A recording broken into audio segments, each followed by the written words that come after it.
official episode of Rise. This is, as you are undoubtedly aware from our previous recap show, a story of two brothers who are traveling the world trying to build the world's greatest empire, or kingdom, or country, or however they end up deciding the political structure should be. When we last left off, actually, you know what? I'm not going to recap it because we talked about it in the entire last episode. So if you don't know where we're at, go watch that and then come back to watch this one.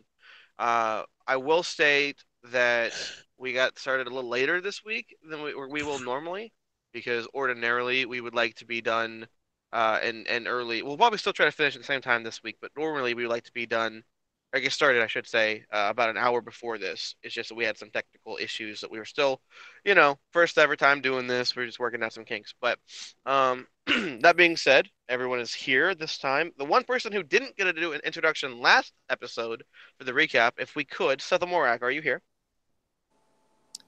Yeah, I'm here. Can you please give us the old exclamation? No, give us your character's deets. Talk to us about your character as he currently views the world right now, as he's been in it. So currently I am playing a. Is this in character that you wanted Well, this or? you could do it in character. Yeah, you're playing a. Just talk about the character first, out of character, and then give a quick in character description of how you feel about the world so far. Okay, so I am playing a Yuan Ti Paladin of the Ancients, and the thing so far is in this world, Yuan Ti are from the Delve, which is basically this large underground structure. And recently coming to the surface and seeing how beautiful it is up there, not underground, that's when he decided to take his oath. And the very first people that he ran across uh, tried to kill him, but they also didn't kill him in his sleep. So that Yeah. is my There character, was a Zinxis. Yeah, there was a mistaken case of identity, and they saw you as a monster. At least one of them in particular did, and he lashed out and attacked without asking questions, and critted and almost killed him before he had a chance to really communicate with the party. But yes, okay. And then Zinxis says, "How do you feel about your life so far up on the top?" Uh, so far, it is very harsh up here, but it is different, and I look forward to seeing what else is different here on the surface. Okay.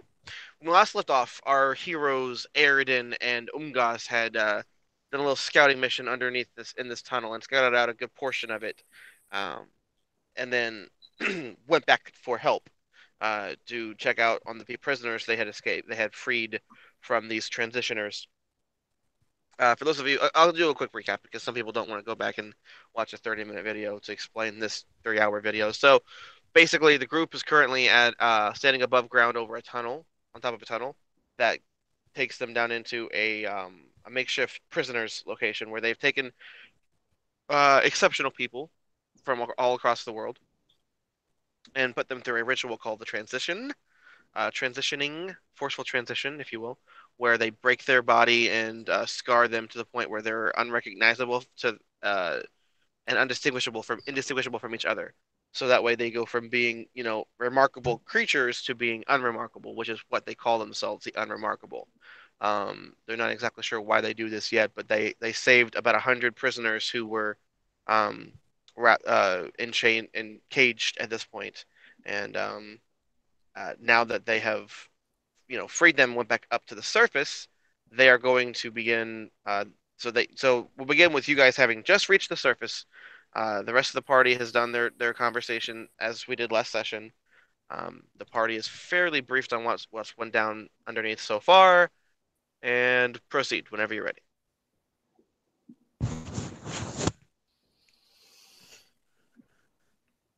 And then that's when I woke up from a strange bender after eating several mushrooms, and it was just wacky. Yeah, that sounds wacky indeed, Ungos. That was a lot. Yeah, it was weird. Anyway, are we going to go down there now? I think we should. We'd best get to it.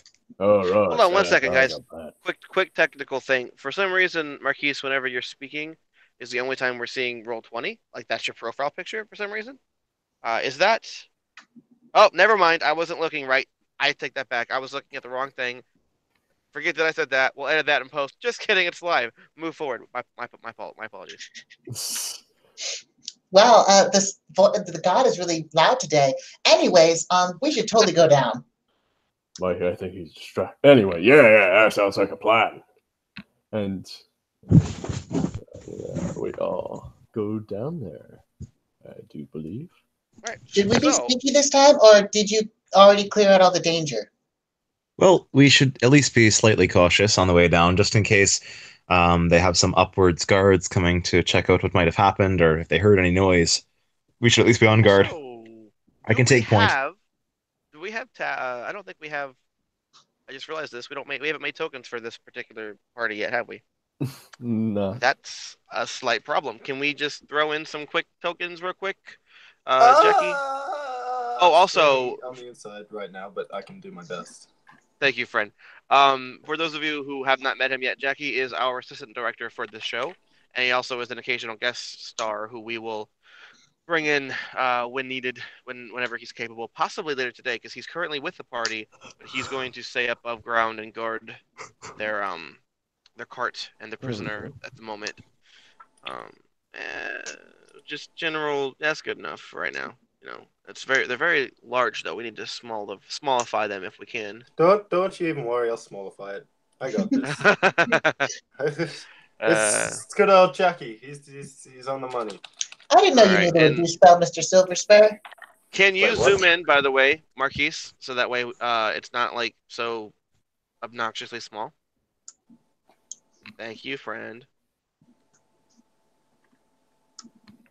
Oh, thank God. I can actually see what it's going on this time, unlike last time we used Roll20. Yeah, hey, we're getting better every time, guys. Can we also zoom in a little bit more? Just a little bit more. Okay. Whoa, I'm just kidding. That's good. Yeah, by the way, apologies, guys. That's my bad. I should have already made you guys up tokens once the... We've had a busy week. Yeah. Busy indeed. Yeah. But continue. I'll get all these up. So you guys, we'll just use the big white box thing for now, which is the looks like the. Is that Quo? That's the best I could do for Quo. I'm sorry. Hey, guys. short notice, guys. I like it. It's fine. It's probably okay. All right. So meanwhile, the party is now going to move down. You come across there is a bit of a Well, you see, Can you move them down about 3 or 4 spaces, and then give us the old visuals. Expand the light a little bit. They should be able to move their own tokens. Right, but when they move them down, the fog of war is still there. Yeah. Don't worry, I will expand it. Be not afeared. I think we just need one more for Mr. Zinxis. Yeah. Yep, and Ungos, you already got yours set up? Yeah. Zinxis, you're a... He's a snake boy. He's a snaky boy. If you can find somebody that's bald. Yeah, really any type of thing will do. Bald, armored, scaly. Like a pretty good one for you, honestly. Do you dual wield weapons? It's good enough, man. We don't need to worry about it that much. We're already like live. People are watching the process here. We're breaking the immersion. There we go. I'll take it. Look at that.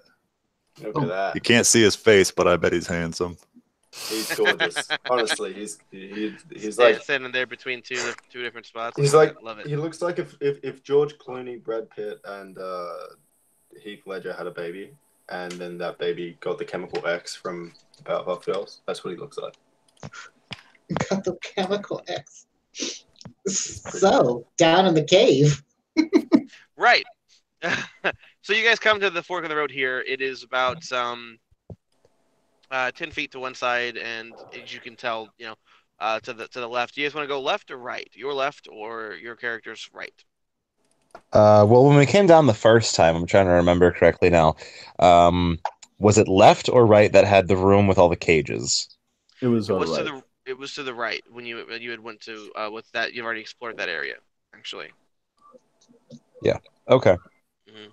So, in that case, Airden will turn to them, everybody aside from Ungaz, and say, and kind of like nod in the direction of the cage and be like, "That's where we got everybody from.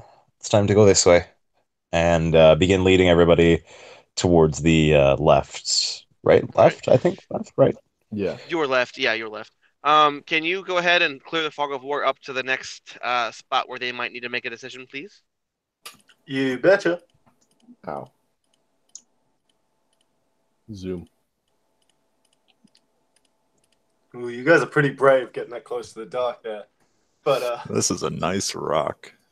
I I adore Look at this infrastructure.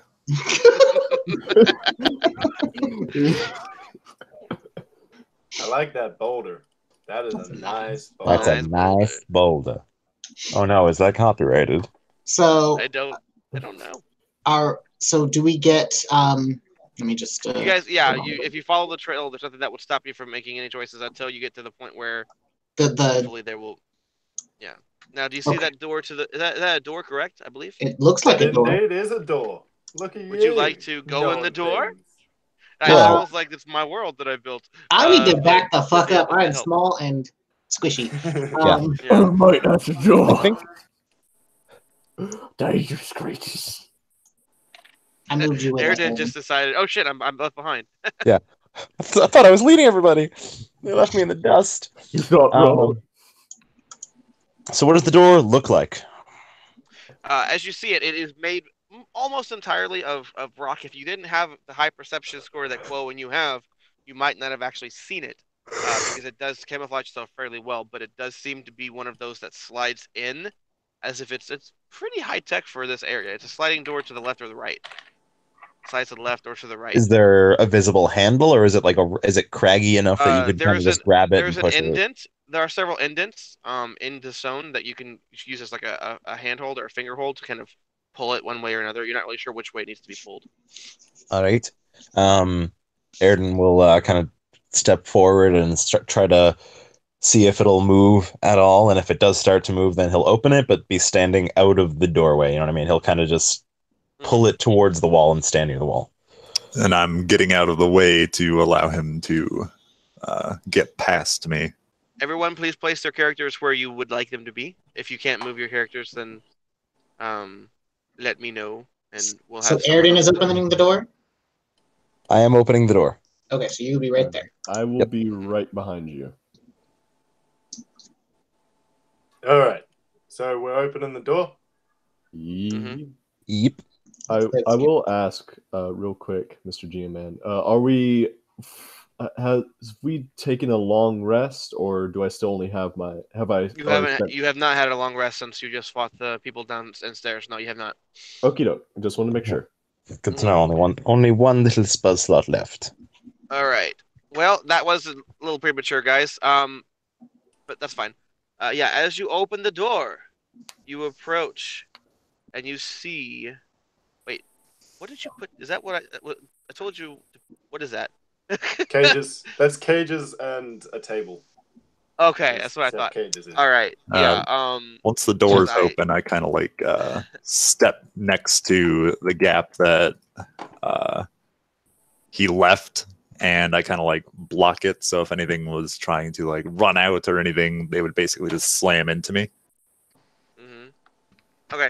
Yeah. There are cages, empty cages, however, all across this room. You get the idea that this particular room was not in use recently, but there is, however, what appears to be in the middle of the floor there. There appears to be it's actually, I don't know what that's supposed to have been, but it's actually a chest. It's supposed to be a chest there. That's why I'm confused about. Yeah. Okay, apologies. I'm fixing it. I'm sorry, boss. Don't be sorry. It's not a big deal. This has been a fairly quick map, so we apologize. Ordinarily, it'll be a higher quality than this, people. All right. So yes, there's a chest in the middle of the room. It appears to be old and rusted, with what it looks like a broken key inside the lock. I approach the chest. Let's go check it out. Okay, who's going to check it out? I am. I will be kind of near the door, as I need to use my perception to be on the lookout. Alright, I'm going to be next to whoever's opening this not mimic. Oh, So- I did not mean to open. Oh, dear. You Oh, had mentioned that it looked old and that there was a key snapped off inside of it, I believe. Yes, sir. So Zinxasis is going to sort of examine it, and he's going to. Can I like get my hands on the key? Like, is there enough of it sticking out, or is it like snapped off like There's a quarter inch enough. deep in there? It would require you to have a dex check to try to like. Get your Yeah, fat finagle fingers in it there. out. Yeah. So go ahead and make me a dex. Just do a dex check. Just add your dex to a roll. the way you said fat Dex just made me bonus. giggle. That's all. All right.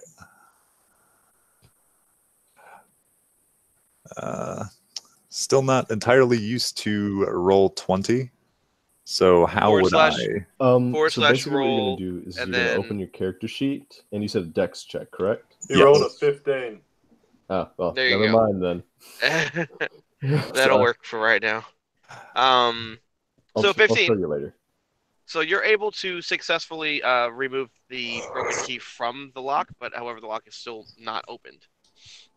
Okay, so I guess I'll just kind of like wobble the chest about a little bit. How sturdy does it appear to be? It's made of wood and lead, so it's not easy to Impenetrable. wobble. But you are able to tell that as old as it is, you could probably break it if you really wanted. So bearing that in mind, I'm going to just kind of look at everyone else who's behind me, presumably waiting for something else to happen, and I'm going to ask if no one else has any ideas on what to do. I could simply try to break this chest. I mean, I'm certainly not against that idea. I'm not much of a lock-picky type. Well, I managed to salvage this, and I kind of hold up the broken off, rusted key, and then I continue after doing that, saying, "So I don't believe we will be opening this the way it is meant." Could my little gnome fingers open this lock with that broken key? So you do notice that as stated, that, as you can see there, it's a very large crate. Chest, and you could actually walk in and attempt it. You would have to use a dex check with disadvantage because you're not really proficient with picking locks. I say just be very careful to only break the top of the chest. We don't want to make the damage go inside in case something's breakable. So I'm just going to give the chest one final look over. I just want to see you.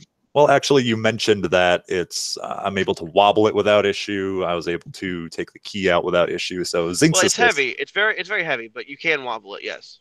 Okay, so Zinxasis is confident enough that he is that this isn't like trapped.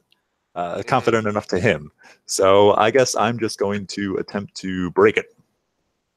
Okay. Give me an attack roll. Okay. So just click on your character sheet, find a weapon, and click the name of the weapon. Okay. Oh, Press F to pay Okay. respects. So yeah, you whack it real hard, but it doesn't actually seem like it. You hit the iron every single time.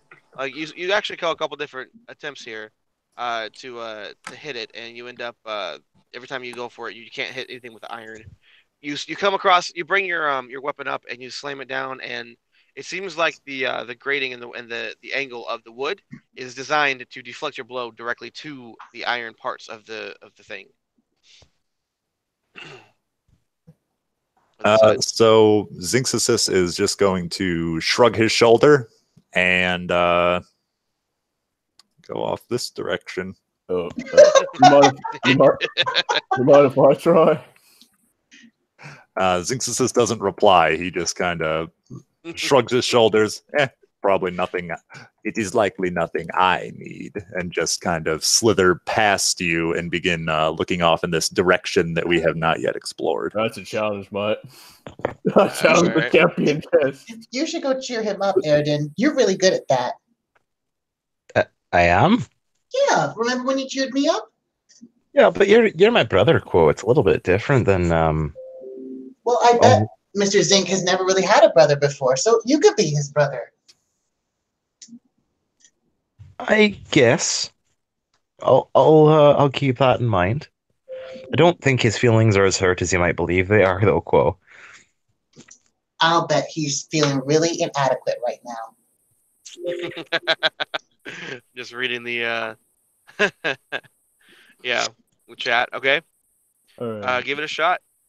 Attack roll. Mm-hmm. Alrighty. Watch me fail. Hey. Nope. You got 25. All right, so you just take your massive maul and you just make an intelligence save. Haha. Oh. Shit. Oh, fuck. Hey, okay, it's above a 10. Not completely terrible. Okay. You remember at the last possible second that he said not to destroy the bottom, just the top of the crate or of the chest. So you adjust your swing mid arc and come across and just smash the first about a third of the top. It just splinters and wood goes everywhere. There's bent iron, and you see that there is inside the chest through the shadows. There's a bunch of like pillows, and at the very middle of the pillows there is a single glass vial. What's in it? What's in it? It looks like a red glowing liquid. Can I examine it with my magic eyes? I mean, do you actually have magic eyes, or are you just pulling one over?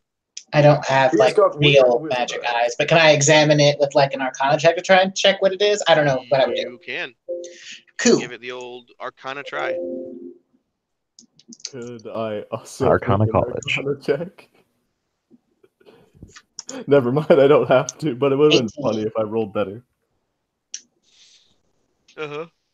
Okay, so with an Arcana of 18, you're able to recognize that there is actually some kind of almost like a braille kind of engraving at the bottom of the glass, at the bottom of the vial. The vial itself is about maybe 3 inches by tall and maybe an inch thick, and there's like a little cork stopper at the top of it. On the bottom, the engraving, you are able to understand it because it's actually written in Gnome. Actually, it's like a weird version of Gnome that is like designed for those who can't see. It's basically Gnome Braille, and it states on there that this is super. Oh shit! I forgot what they're called. Hang on. Super Alchemist Fire. Oh my, this is really fun. Well, maybe not for whoever gets burned by it, but it could be really fun. Fun indeed, Quo. Do you want to take it, Aridin? Pardon? You should take it. If you insist. I'm really bad at throwing things. All right. Fair enough. I mean, I try to throw the shit out of it, but Mr. Ungaz, you don't need stuff to do extra damage. You do plenty. he blushes and says, "Oh, stop it, you." Erden will take the Super Alchemist Fire and pocket it. Okay. Thank you, Quo. Mm-hmm. Is there anything else in this room besides this chest of note? Just the cages in the background that are all empty. Okay.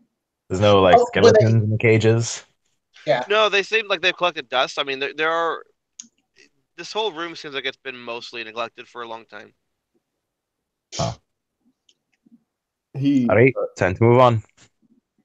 Ungaz so the party- Yeah, sorry. Ungaz looks around, nods, and follows. And he says, "Must have been for spare slaves or whatever." Spare slaves. Quo's gonna like reach up to you, Ungaz, Yeah.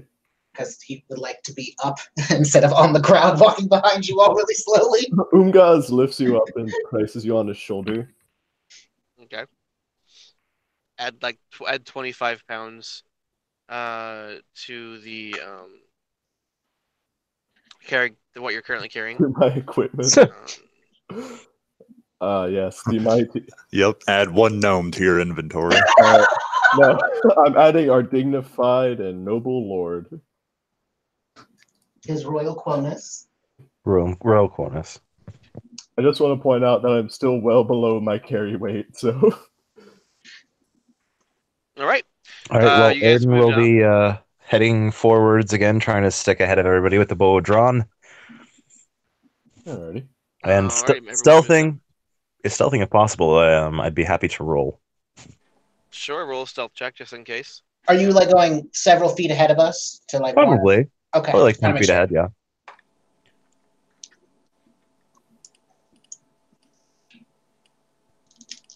$28.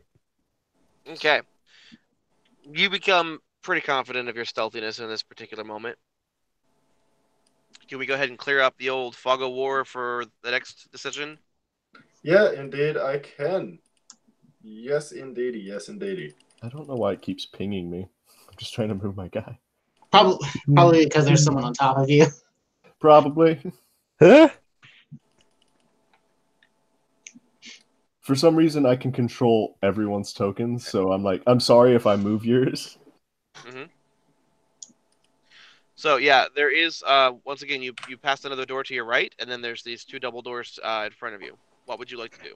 Well, just one quick thing. How long have we been traveling? Because I know when me and Umgaz were going down here that it took... Yeah, we started up right now with you guys after you had already gone down the long hallway, because there's no point in just adding a very long hallway at the very beginning. Yeah. So you've been traveling. We'll say that you actually, because you've just been walking at a leisurely pace, everyone got a short rest in. You've been traveling for about 2 hours though, Okay. since you guys started down. So there's that Current time. door on our left, but our character's right. Is that also a slidey door or what? This one is a big double door that seems like it can be pushed or pulled. There are hinges on that seem like they go either way. Okay. Is it made of wood or stone? It is actually made out of stone, just like the other doors, but this one is not attempting to be hidden. Like it's obviously a door. Like you could tell that people actively camouflage the other 2 doors that you've seen. Yeah. But this one here is very, very clearly a door. All right. Airden will see if it looks like it's locked, and if it doesn't seem like it's locked, he will just sort of try to open it a little bit. All right, you're gonna And just see if you strength can check see or to hear open anything. this. Yeah, to open You it. want to try the door that we passed, or the double doors that right in front of us? I was meaning the door that we passed, like the one that was on our left or our character's right. Okay, That's so what right I was back talking here. about. Yeah, you'll need a strength check for that one too. Actually, Strength should check? have had a strength Okay. check for the last one, but we got a little too trigger happy opening it. That's not a big deal. Just give me a Okay. strength though. 1 second, I gotta figure out what the fuck my strength is again.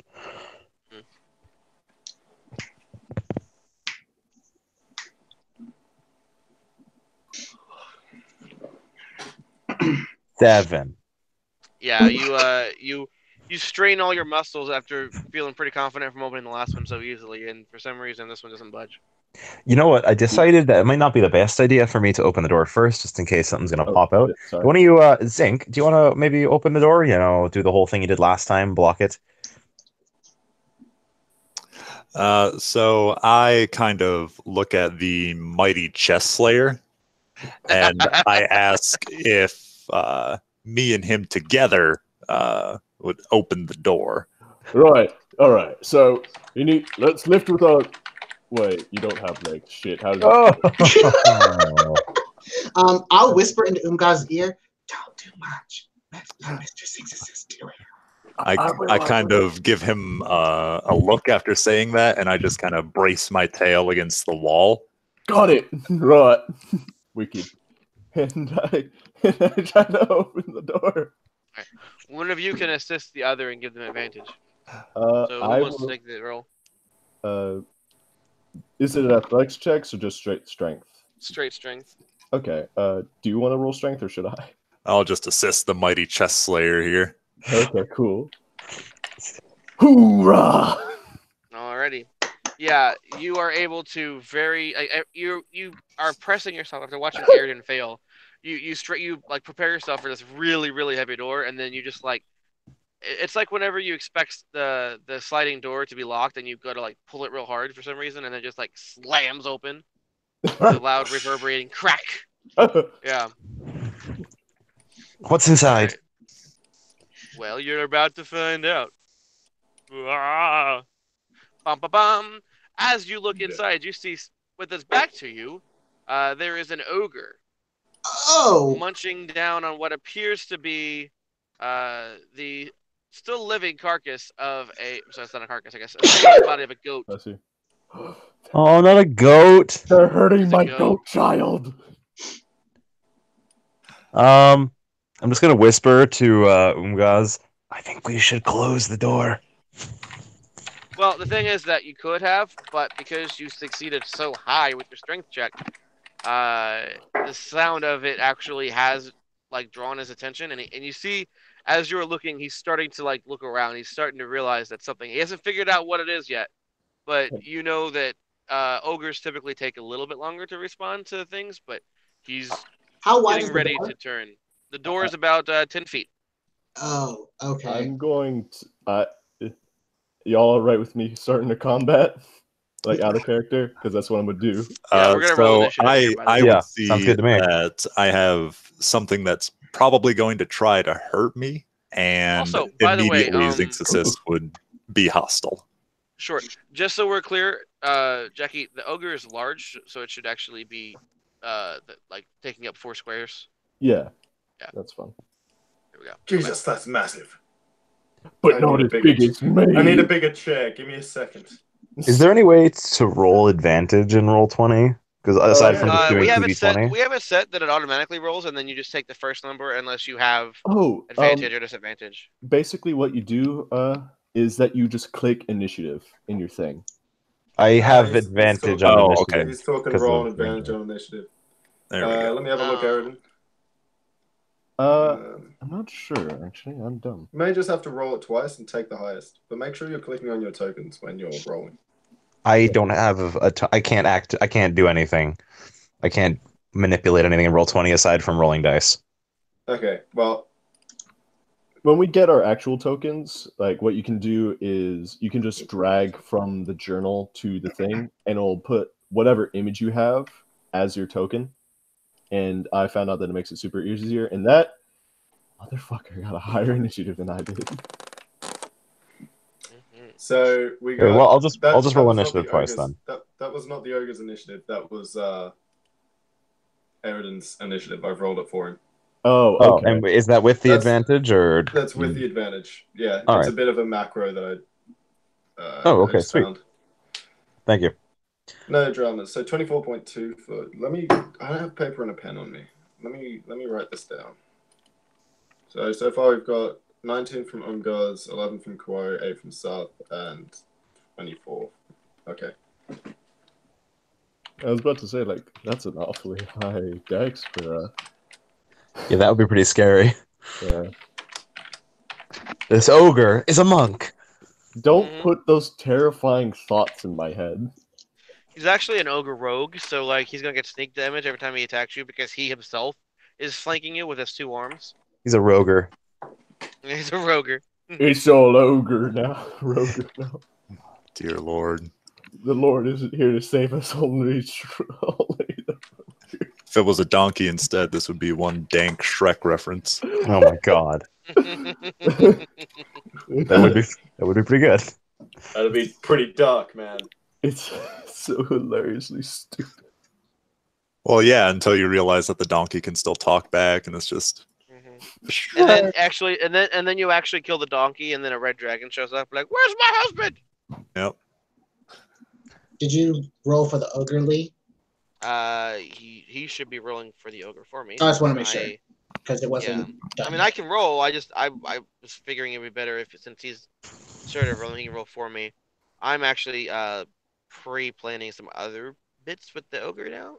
Looking at the situation. 18.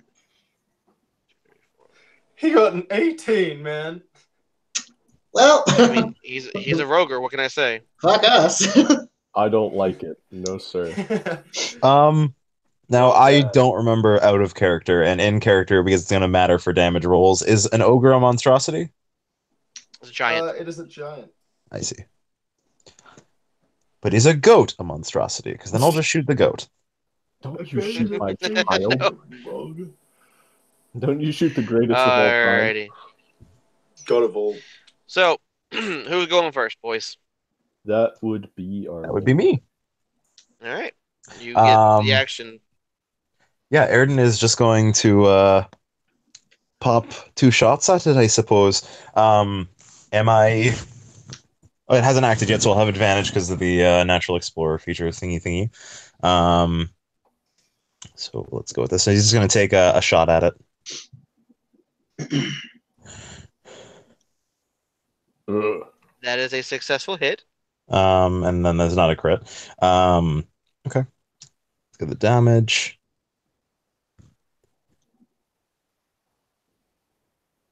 And then Erden will back up to the probably, let's say, east 1 square and south 4 squares. Okay. Can you move that for us, Jackie? Thank you very much, Jackie. That was actually I'm Marquise, open. but works enough. Works for us. Alrighty. That's your turn. Next up in the initiative order is going to be Oomgaz. Oomgaz. Okay. God. So I'm going to, with me hammer, slap this dude. Mm-hmm. All right. So you're going to run up on him? I actually don't think I have to move because of 10-foot reach. So I think I can just get him from the doorway. Good point. From where you're at, let's see. Yep, you can hit him. Wait, Alright. is he still sitting on a chair? That chair was a Jackie joke. He's not actually sitting on a chair. He's just Oh, he's okay. actually standing up over his meal eating. Alrighty. Or he was about to eat when you guys interrupted him. Alrighty, so I'm going to roll. Does a 20 hit? I don't know. Does this one? Yes, it hits. Okay, I just Does a wanna... 20 hit? And That's 13. is it surprised? He's got it is plate not, in the no. shield. He just didn't mention it. Damn it. Because if it was, then I would have been able to put sneaky on it. But alrighty. Or one of the things. Surprise attack, I think. But regardless, so 13 damage total. 13 hits. Oh, 13 damage. Okay. Alrighty. Next up in the initiative order is going to be The ogre. Yes. Ogre. All right. Now, quick question: are you still on? Quo, were you still on Umgaz's back? No, I set myself down when he pulled open the door. Okay, cool. In that case, he's going to turn around, looking at Umgaz, and he's going to go and come at you with a powerful swing of his mighty mace. Interesting name for a goat. Oof. 16? Yeah, that hits. I'm really lost on what the 2 numbers are there for. So wait, is it like So Is it's it automatically automatically roll with just rolling 2 advantage dice? every time it rolls with an advantage, but you only take the higher number if it's advantage. Otherwise, okay? you always Otherwise, take you just pick the number first rolled. one. Yeah. Okay, I see. Okay. Yep. And with that, there's a 16 hit. Yes, it does. I already did the damage. Oh, did you? Okay, good. Now with his offhand, he's going to swing on his mighty mighty goat. Oh my- I didn't. I totally forgot What? that I get to attack twice because I'm level 5, but we're gonna let that slide for now. Yeah, that's on you, bub. Yeah. All right, Level so 5? make another. Yeah, we're what? No, Wait. I'm sorry. I'm getting confused. I'm getting my campaigns mixed up. Yeah, I was gonna say, I I'm I 3. just went with it. Yeah, I'm just like, yeah, you're level 5, but that's okay. You missed that. Oh wait, no, you're not. Okay. Yeah, my apologies, y'all. It's Fair been a enough. week for me too. Zinxis is going to impose disadvantage on this attack roll with protection. Oh, you impose Okay. disadvantage on the goat attack. Yeah. Yeah. Well, that's the Look. greatest of all attacks. Hey man, he could knock you prone. He has a Good point. thing too, because The ogre brings down the goat. The bugbear kind of looks at you and shoots you finger ballistas, you know? He's like, I appreciate you. All right. So, yeah, the ogre that you attack, or that attacks with you, but he is unfortunately unable to attack and deal any significant damage due to the shield. So basically, the ogre swings the goat by the back of its back two legs, and the little horn that it has on its head rings off of Zinxis's shield as the goat just goes "Meh!" and Gotta be now kidding the me, next Lee. person's turn. Okay. So, what Quo's going to do is he will cast a minor illusion around the head of the ogre and use it to block off basically blind the ogre to what's right in front of him, unless he moves, in which case he's, freed. But as long as he stands in that square, he's blinded. And basically all you guys just see is a really big wizard hat come down around the ogre's eyes. I'll allow it. Okay. And Quo just sneaks off right over here next to Erden.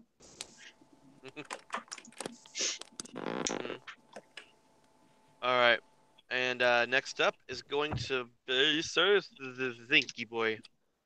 All right. So, am I able to fit to melee range of the ogre? Yeah, you can slink past there. It's just gonna have to be like Alright. holding your gut in, going around the other way, probably actually. Snake gut. So I'm going to slither my way over here, and I am going to attempt to bash him with my flail. Yeah. You double critted? What? That has So is he that has- like Okay. an instant kill? Well, you didn't have advantage, but yeah, that is impressive. Either way, critical hit. So Well, he that's would have had advantage if the blinding actually happened So from I'm Quo's going thing. to expend a spell slot and also do Divine Smite. okay. Which spell slot are you spinning? I only can spend the Oh, yeah, first one, never so I mind, I just forgot you're do level 3. double that. So do you want me to roll it twice or double that? You can roll twice. Okay, and I'll do that for the flail as well. Oh god. 9 Alright, so plus 5. 5, No, so no, no. 14, You're- 21, and then 33. I'm gonna work with Ouch, you okay. on this. Critical strike is automatically calculated. Oh, is it? Yeah. We'll go through it after the game. For now though, 9 plus 12, 21, 28 damage all up. Okay. Which is not bad.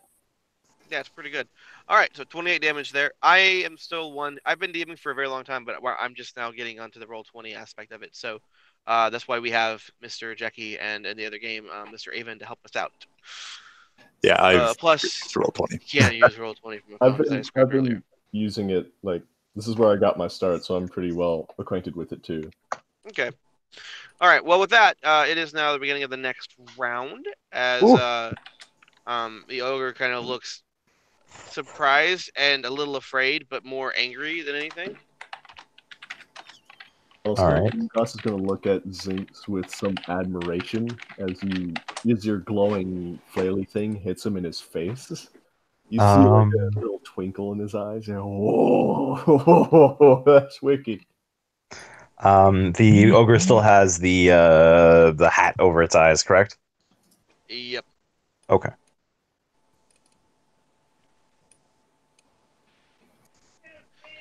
Successful hit. All right. Nice.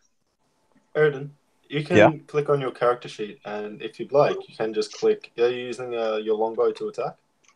Yeah, I'm using my longbow to attack, and that's a 13 damage. The only thing with the character sheet is when I try to bring it up, it has like this pop up in front of it that says, "Where would you like to go, traveler?" And I can't get rid of it at all, and I don't know if it actually lets And me. we'll worry click about that anything stuff else. when we're not Yeah, recording we'll worry live. about Okay, that. so Yeah. with that's 13 more damage. All right. It is your show, Aridin. How would you like to finish the combat? I'm just gonna peek around the corner and very unceremoniously see that the ogre's kind of like reeling from the flail smacking into it, and just pop an arrow right into its fat freaking neck. Okay.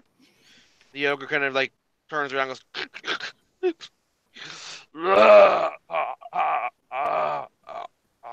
And as it kind of just like slowly, it falls down on its back on the wall, and it kind of slides down onto its butt. As its arm lands on the ground, its hand releases the goat, which then immediately springs as far as it can away from all of you. Oh, it's still alive? It's still alive. I thought the shield bash to the head would have fucking done it. No, you would have thought so, but ghosts are surprisingly resilient when it comes to their heads. So, yeah, still lived. I'm not sure whether you guys noticed either, but I didn't know what the damage would be for the goat, so I made it 1d100. Yeah. You what? I mean, I knew what the damage was going to be for the goat, and if it came down It's to still over actually 1 hitting on a with it. 1d100, so that's just really Yeah. clear. Yeah, it rolled a 1 on the 1d100. Thank Christ. There was no way it was sitting either way. All right. The rest of that room, it looks like this might have been the ogre's abode, because there seems to be nothing else in the room except for like a small, like, well, it's actually a large, I should say, pile of like bed linen, but it's not like it looks like he was just sleeping on the ground. Is the ogre mutilated like the other I unremarkable? was just gonna ask that. I was gonna ask, is it an unremarkable ogre? Yes. As you look closely, you can actually tell its eyes have been I'm sorry, not its eyes. Its ears have been mutilated. It's got its face looks a little awkward, and it looks more like it's been, again, broken. Bones have been broken. The if you want to look in the downstairs region, that's been mutilated too. Nope. And its skin has been it looks like it's been attempted to be bleached, but then they gave up halfway through. So there's just like white splotches on his normally dark gray skin. And Airden, you kind of feel Quo like get really close to your knee, because that's as far as he can get up to. He like kind of like he's trying to hide behind you looking at this thing. He's very unsettled by the sight of it.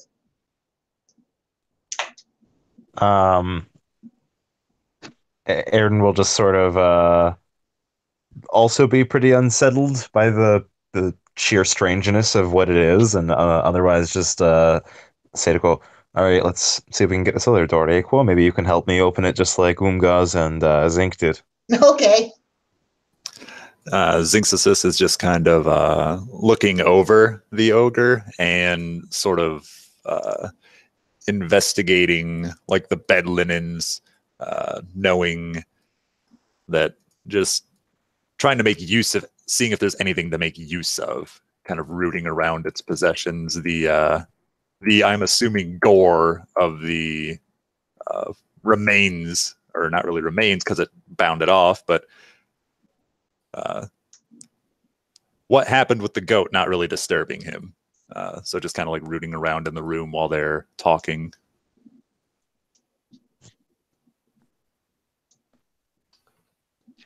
Okay, hang on one second. Okay, all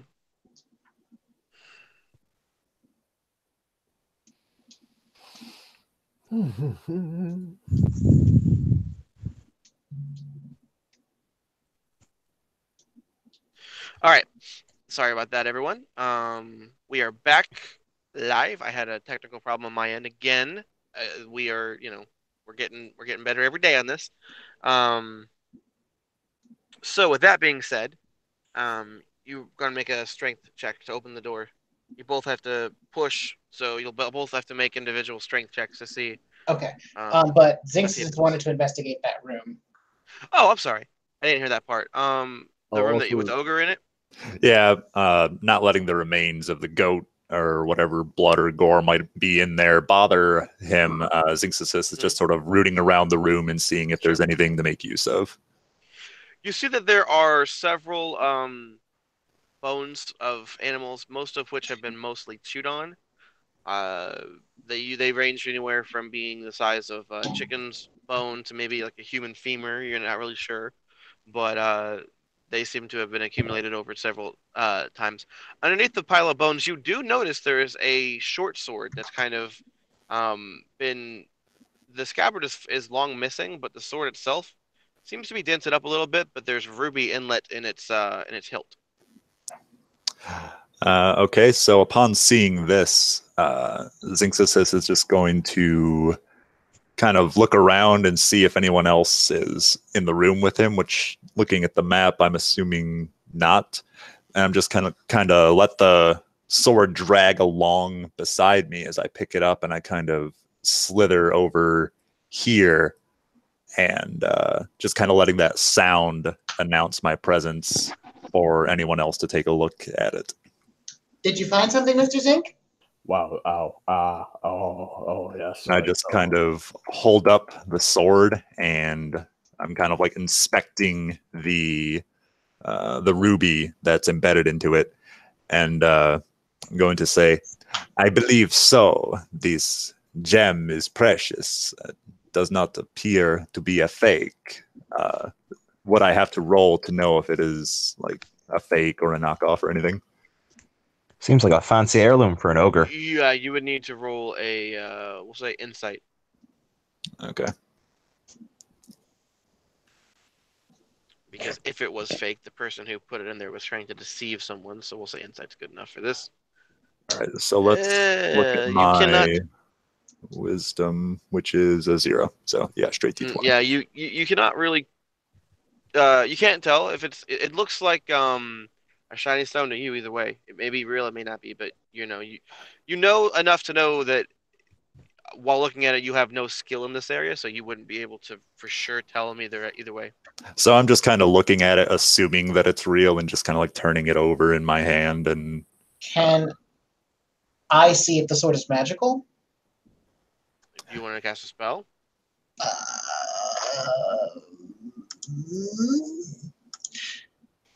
I'd rather just do like just the check to see if it's magical and then identify it later. you want to Arcana it. Yes. Okay, roll an Arcana check. So I just want to ask permission, not just be like, I want to roll Arcana check. And that's fine.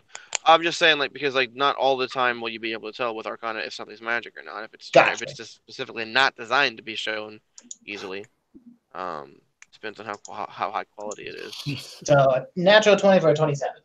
Right. So you are able to tell that this is not this with how heavily beat up the blade is. If it was magical at any point in time, it's very crappy magic, and it doesn't seem to be magical. Nope. Well, maybe the ruby can get us a couple extra gold. We certainly need funds for our kingdom. And upon hearing that it's evidently not a magical blade, Zinxis just kind of looks around at everyone else and just kind of lets it clang down on the ground. Okay. Now, as you guys begin approaching this next room, you hear, with your perception being so high, you hear the sound of water dripping, hitting the I don't know if you heard that or not, but that's kind of the sound that you hear.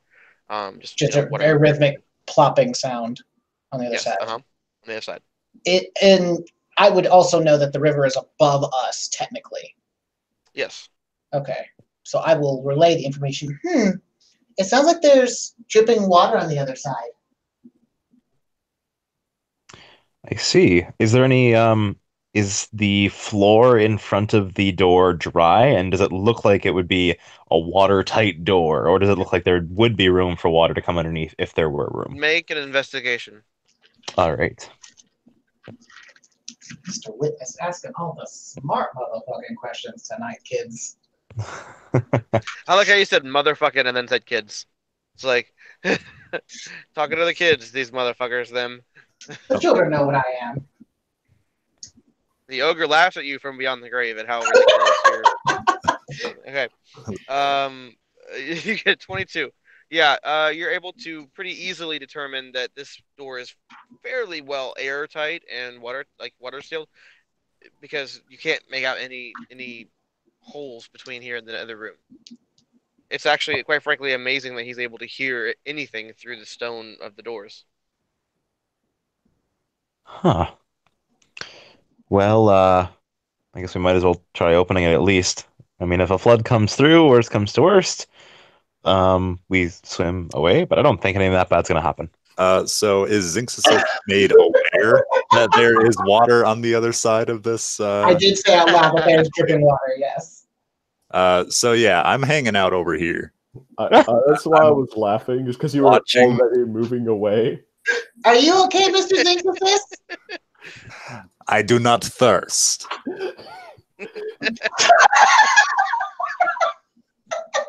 Oh man, that Zinxis is so cool. It totally didn't fall into a river or nothing. No, sir.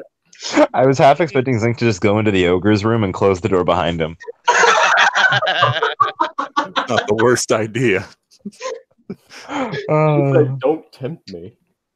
Well, Okay. ready to open this door, Airden? Yes, I'm ready indeed. Yeah, big strong gnome. All right.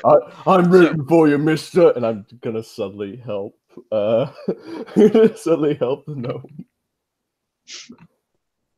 Do I So get a we- advantage of my strength then?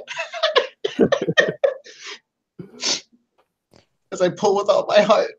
Okay, so Lee, you said we both need to make strength checks for this one, and Quo's going to be able to make an advantage because he's being helped.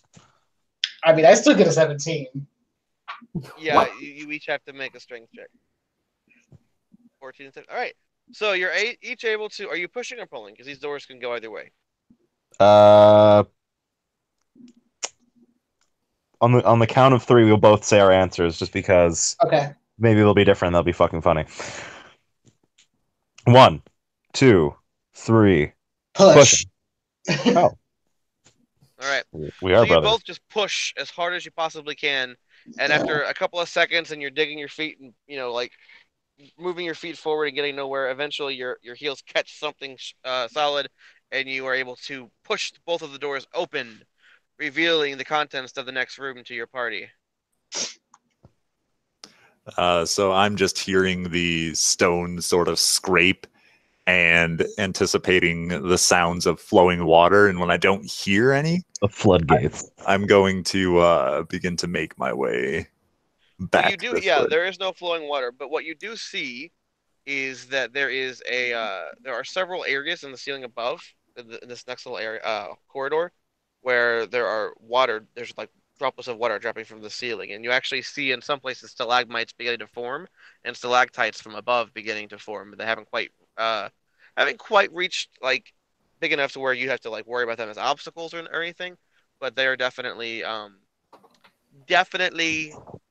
becoming you imagine that in a few more couple hundred years this place would be pretty much closed off just by sheer stalagmites and stalactites. Lee? But for the Sorry. go ahead. I just want to know, how good is Quo's geometry? He would have been taught pretty well by Remorse. So Okay. average at best. I mean, for Right. average modern times for what they have back then. Because I wanted to know, based on like the slope of the walkway down and how far we've kind of walked in, how far under the river we might be. Because if it's dripping, Hmm. it makes me wonder how close the water is. Yeah, you wouldn't have any idea. Okay.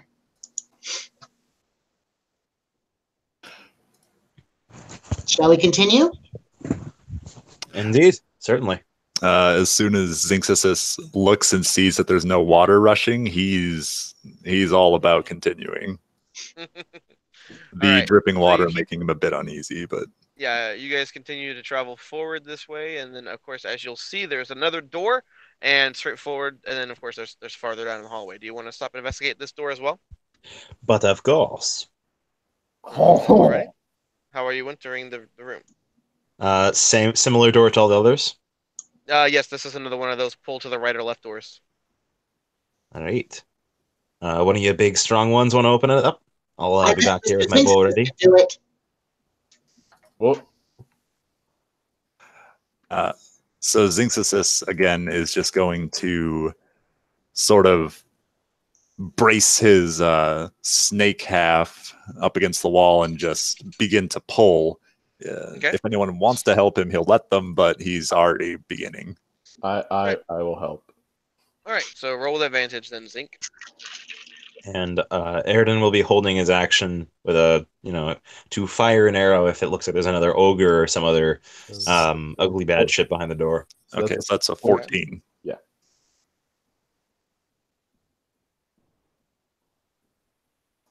Oh yeah, 14 is big. I didn't see it. Okay, yeah, 14 is good enough for you to successfully open the door as you slide it open.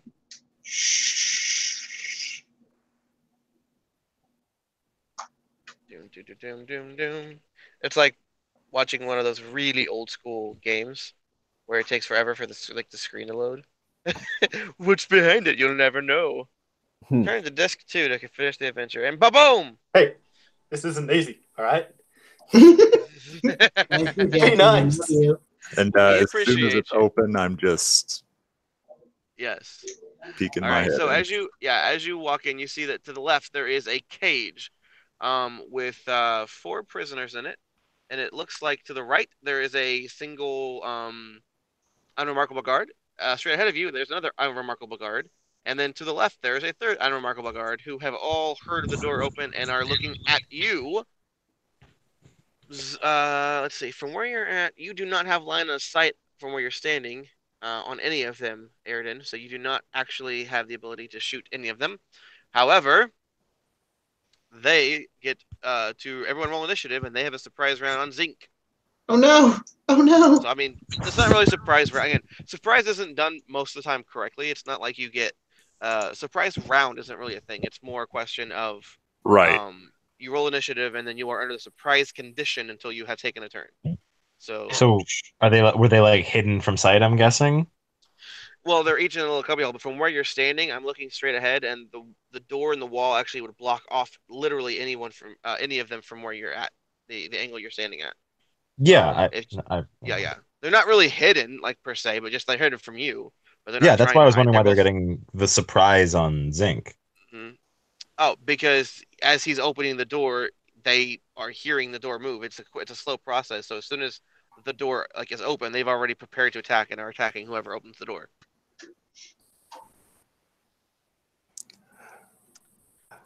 All right. Zinc's assist All right. got 11. Okay, who goes first in the initiative this round? It looks like a guard. Alrighty, guard number 1 will be the one to the right as he rushes forward with his longsword and gives a old swing a ring ring at Ring a ding ding. at the snaky boy. All right, give me 1 sec. Didn't realize it was a long sword. Oh, you're cool. Yeah, just for future reference, all of the unremarkable wield long swords, and they were chainmail with a shield. Okay. All right. That is a miss, however, as it swings and its attack blocks off its armor or your armor. When you turn around, you look at it, you see that it's bleached white skin and its eyes look a little bit more bloodshot than most, and you're not really sure what that means. But yeah, this one there's a little bit more blood, so to speak, visible in its behind its eyes. Meanwhile, who's next in the initiative order? Also, typing is audible, man. Apologies. Another guard. Another guard, yeah. All right. Uh, Guard number 2 is the one standing directly in front of you. He's going to also move forward and attack.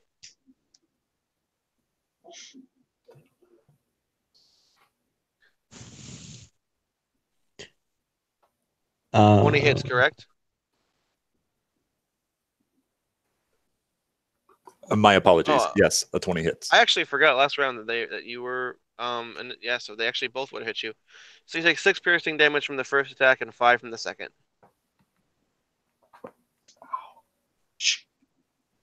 All right, now who's next in the initiative order? That would be me, I suppose, because I have a higher dex than Zinc. Sure. Now that they are the one has moved up, you can see guard 2, Airden. Okay, and if I was holding my action as before, as he was opening the door, and then that guard rushed towards him, would I have been able to have shot him when he moved in, or are we ignoring that? Yeah. Well, I'll let you take a single shot, as a reaction, as he moves forward. Okay. Let's find out.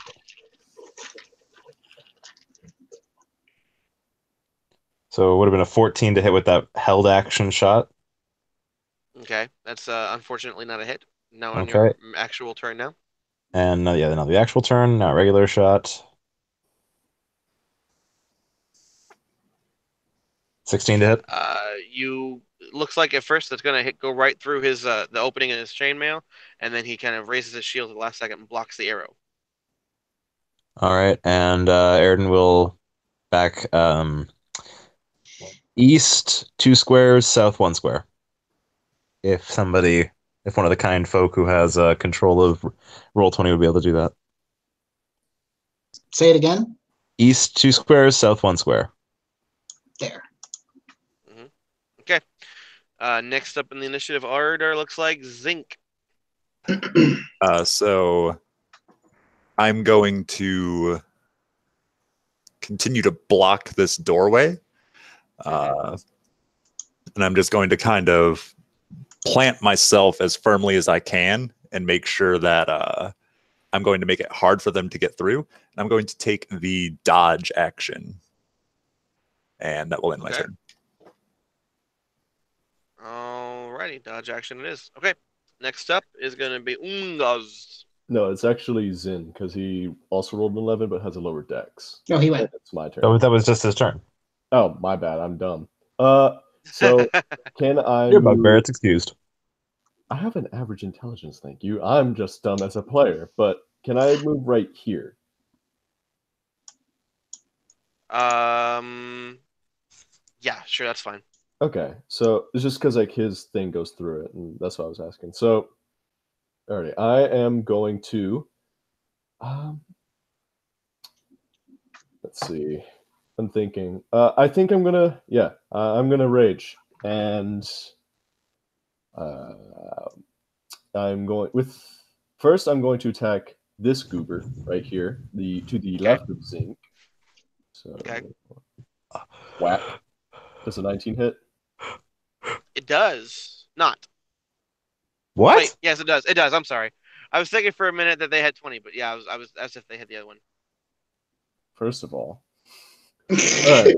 And then, with that bonus action, Umgaz is just going to start coursing with electrical energy. And he's going to hit the one on the right with that bonus action. He needs to make a 13, a DC 13. Dex save. Dex save, yes. Okay. Make a quick old roll real quick, Jackie boy. Please. Oh, Alright, so... He succeeds. Alrighty, so he only takes half damage. So he takes 2 points of damage. Yeah, 2. All right. So you did 11 points total damage to the guy this round. Mm-hmm. And now it's my turn. Well, I can see that guy over there. I'm gonna move over here to Airden so I can get kind of a better line of sight on him. And I'm just gonna let loose a firebolt. Because my illusions won't do me very much good because I can't really see anything else going on in the room. You gonna say firebolt? Firebolt. Okay. No, fireball For the a minute, I whole was like, room. Fireball at level 3? I mean, I am pretty tired, but I don't know. 25 to hit, but 1 damage. Yeah, so about that, you hit very accurately, just not so powerful. So that was your firebolt comes through, and he's able to he tries to punch it away with the shield, and he ends up skimming most of the impact off, but just a very little bit goes through, hits him right in the face, right up at his nose. Take that! That was very impressive, my lord. All I right. That think is this my just turn. kind of tenses up as this bolt whizzes past him, and he's just kind of shakes his head a little bit. All right. With this, the third guard is going to turn where he's at. Zinx, you're the only person that has a chance of seeing this, and he's going to reach into his pocket and pull out what looks like a vial of acid and chuck it at the cell behind him through the bars at the wall.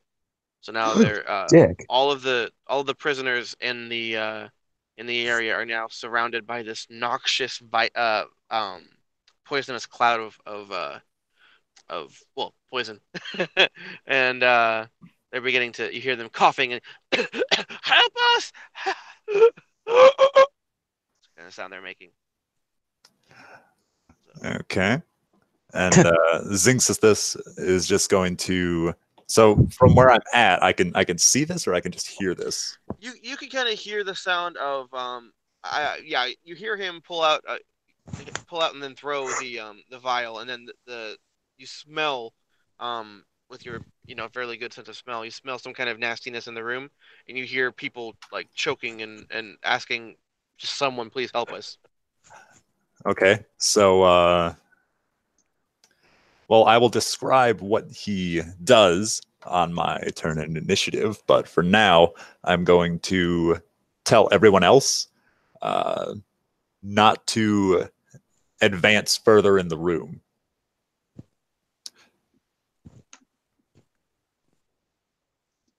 Okay. All right. So at the beginning of the next round, it's going to go back to guard number one. Twan. Guard number one. Guard number one. Now guard number one is going to swing at the old man in front of him. Actually, you know what? He's going to. Yeah, he's going to step forward and be able to swing at the bugbear. He's going to step in that space that it looks like. Yeah, just to the left of where he's at. Yeah, I'm a little bit confused. What space is Zinc in? Because he's in the middle of four spaces right now. He's consistently been in that. So yeah, I always imagine him being a little bit to the left of that spot.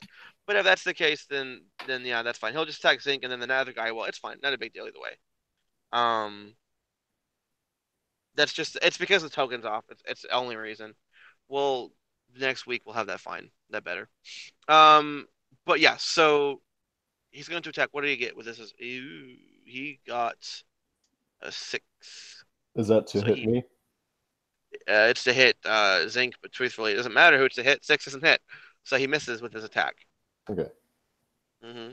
I just kind of smirk at him as he's trying to hit me. Yeah.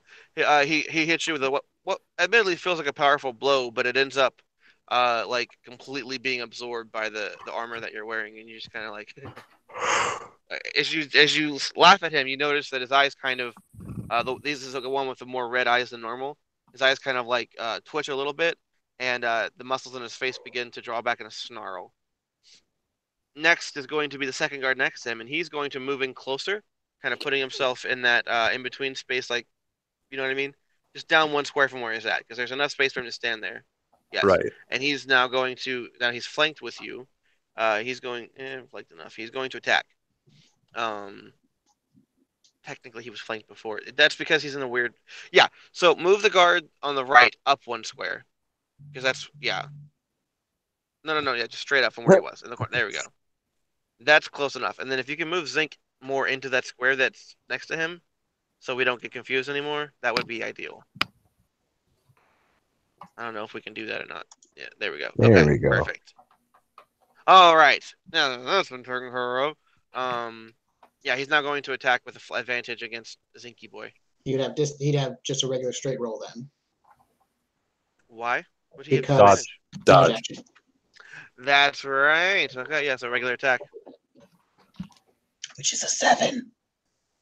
Oh, does it already roll? There you go. Okay, yeah, so he misses with the attack. So once again, this time as the first one hits you in the chest on the armor, the other one hits you in the back of the armor, but both times you barely even feel the impact. And Zinxis doesn't even really acknowledge it. He just kind of is craning his neck and trying to determine if this source of noxiousness is immediately in his area, but he's kind of starting to get the hint that it's beyond the bend here. Mm-hmm. Okay, so yeah, you can get the idea as you're standing there that it's not immediately harmful to you for sure. Can you? Okay. Next up in the initiative order was gonna be Aridin, right? Yeah, I believe so. Yes. Okay, go ahead, Aridin. And I'll just be taking another shot as I do. Wow. Wow. Mm-mm-mm. So yeah, I need you to roll another attack roll, please. All right.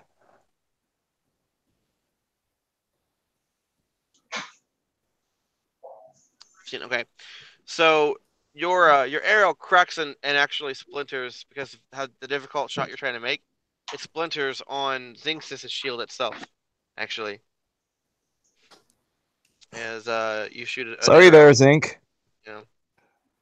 And as it kind of, I feel this force kind of bang off my shield, knowing that the two guards had already hit me. I just kind of, I don't necessarily crane my neck, not taking my eyes off of the guards, but I just kind of like grunt and I just keep holding the formation that I am, trying to block this entryway for now. Hold the line. Hold the door even. Yeah. Okay, so next up is going to be Zinc.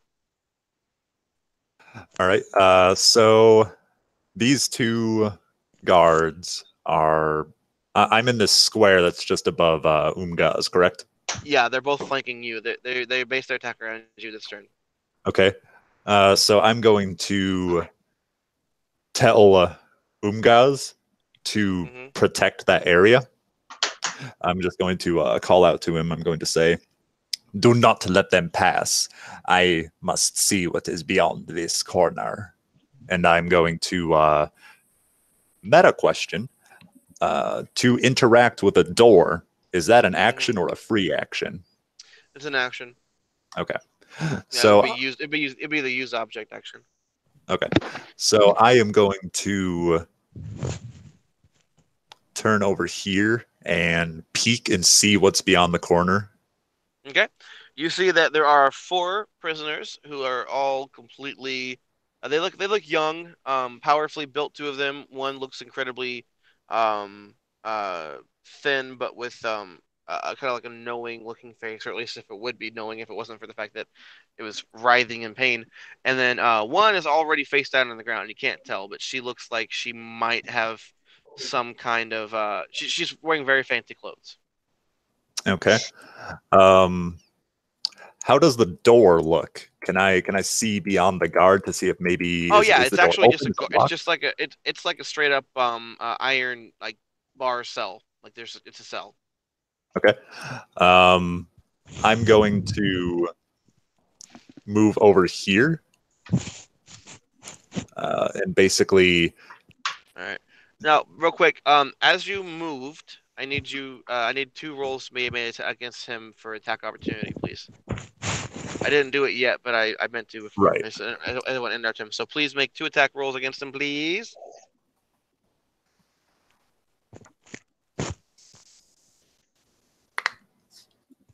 Oh, Jackie boy.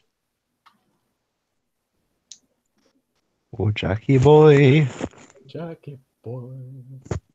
The pipes, Okay. the pipes are Well, calling. the last one's gonna hit you for 8 piercing damage as the long Yikes. sword, as he just like stabs it down on your tail and it gets in between one of the plates that covers the back of your tail. Okay. So, And then, now what are you gonna do? does it look like the guard has a key, or does the door just seem like it just doesn't open from the inside? Currently, okay, so you can see that there is a pouch on his belt, that contains many things that as he moves around seems like they clink and jingle. However, he's currently got nothing in his hands except a shield on his left arm. He has a long sword next to on his belt that he seems like he's actually reaching for as you run up on him. Okay. And this noxious cloud, where does it begin? From the very back of the cell, it seems the most dense. It is starting to spread into the rest of the room, but it's you don't reckon that it's probably going to be super dangerous to stand where you're standing at anytime soon. Okay. Were I to grapple him and hold him up against the door, would he be taking damage from it?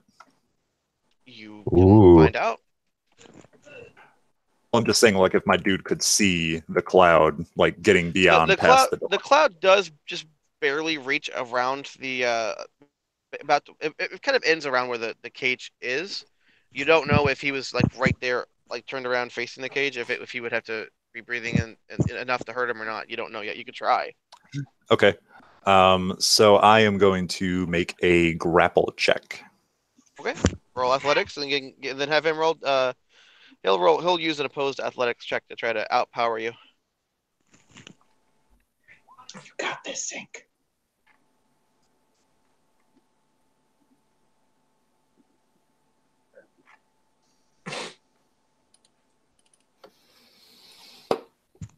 And now we're just, oh yeah, brother, that's what we're Oh, Alright. yeah. All right. So You I were am able just to- going to kind of like grab him by the back, by the scruff of the neck, and I'm just going to kind of take his neck and hold it as close against the gate as I can. If his head goes through it, I'm definitely going to put his head through it, and I'm just going to hold him there. I'm going to say to him, "You give me that key, and this ends." Make intimidation. Yeah, baby. Yeah. Yeah, Work that boy. poison immunity, boy. Oh yeah, brother. Oh, no. hmm Such is the way of things. Okay. On actually, his turn is next. Later, he comes back. And he says, "You have not earned my respect. I do not listen to you. I will not follow the orders of a snake creature. Become one of us, and maybe then you will have my respect. But until then," I see the whole time he's talking, he's awful wordy for someone that's being like held prisoner and like against the thing. But he's actually Choking been on talking. gas. Yeah. He's actually pulling out his sword and trying to stab it, like, he's holding it upside down and trying to stab it right through his own stomach into you. Isn't it So- Ungaz's turn? Is it? I thought he was after Yeah, the oh, third you're right. guard is very last. Whoops. Yeah, I'm It's after. Ungaz's turn. Yeah, I'm after Sneeple. So These guards proselytize even on other people's turns. yeah, there's a Fucking reason that cultists. Ungaz hates them. Yeah. They're just Um, so ready to like die, man. They're all so suicidal. Ungaz kind of grins when he sees him turn the corner. He's like, "All right, you shaky cunts, let's see you get through me." And I smack this guy. And I smack him. Whoops! Big ol' Yes, you smack. do. And All right. With that guard, you smash him so hard with your maul that his head kind of stops existing. Like when you pull your maul back, there's no head, and you don't really know where it went. But it's not like there's not like particularly any blood along the ground any more than normal. I hate when that Um, happens. Yeah, you kind of just like whack-a-mole his skull into his own body. Oh my god. Ungaz grins and she just looks at the other guys and just like lightning springs forth from his. I'm not exactly sure how to describe it. I swear I'll come up with a good description later, but I Yeah, zappy just zap or this boy. yeah, he Yeah, zaps him. All right. Yeah, I make a get dex him. save. Yeah. DC 13. Yeah, that's within my aura. I need the boy to make a dex save. He Ooh. fails. He rolled a 9. Alrighty, so 9. 9. So he takes B9, 4 not damage. 9. All right. And with that, I am going to move up 1.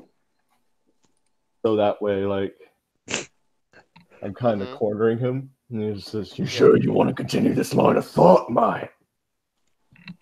And I'm going to end my turn. All right. So now we fast forward back to what I said before, and he says, You mean my Uh, turn? "Actually, no. We went out of round last turn. What did you roll for initiative? I thought you rolled 4. really low. And okay, the then, yeah. third guard rolled a 3. Never mind. You're right. It's your turn." The guard is tapping his foot as he's choking on the, Yeah. on the poison. He's like, "Hurry up and let me martyr myself." God. Um, Yeah, and wait for the so talking stick before you can commit suicide. I am going to cast Magic Missile on Homeboy. Homeboy. I just move up and Which see homeboy? him. This Thingy. one that is being cornered by Okay. Ungaz. Gotcha.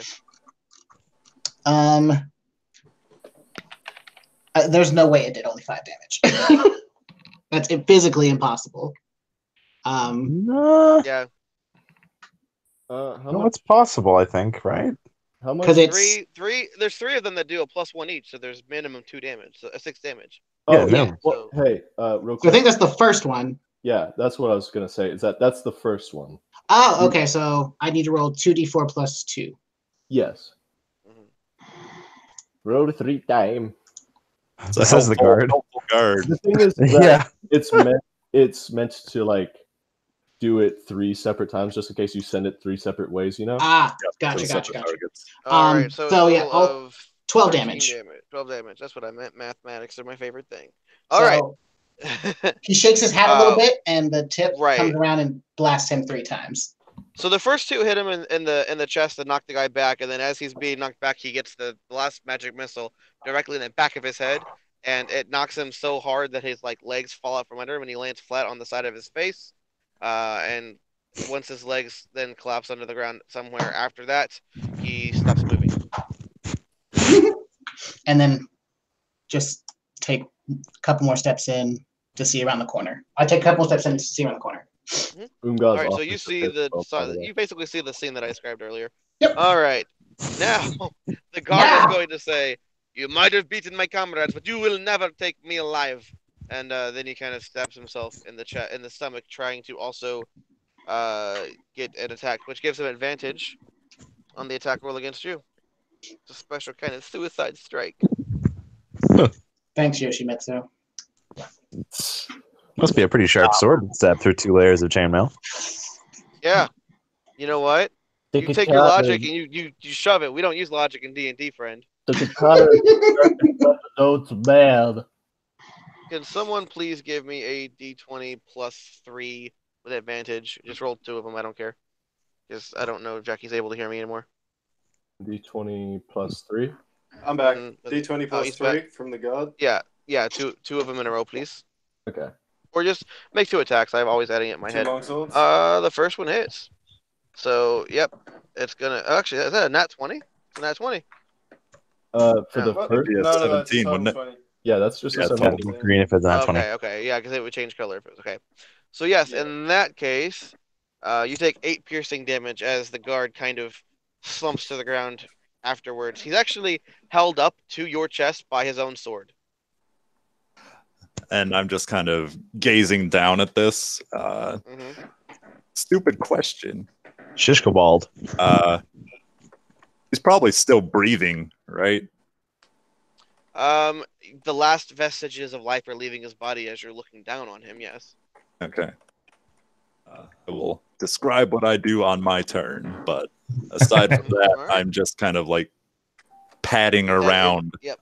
That ends the round, and as you kind of like out the corner of your eye, and Quo, as you are looking, the thin-looking person with the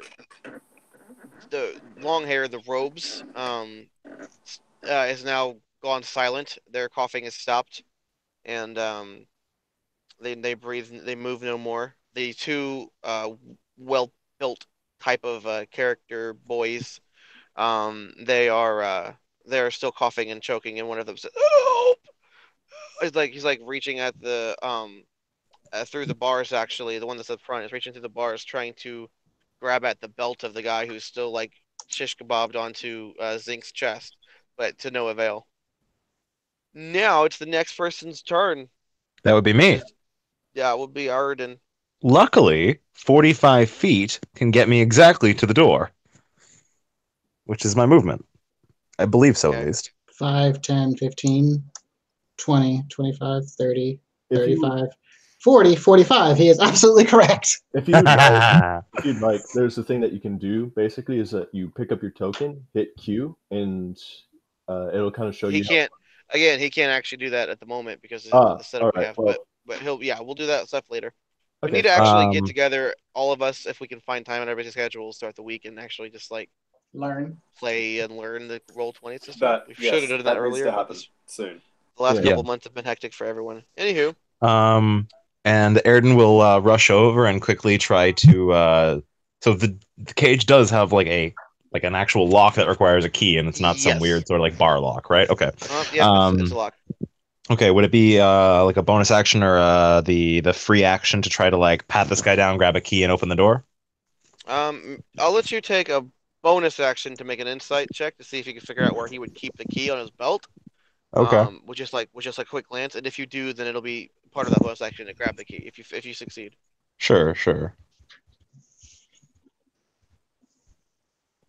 Where is it? Where's my insight? There it is.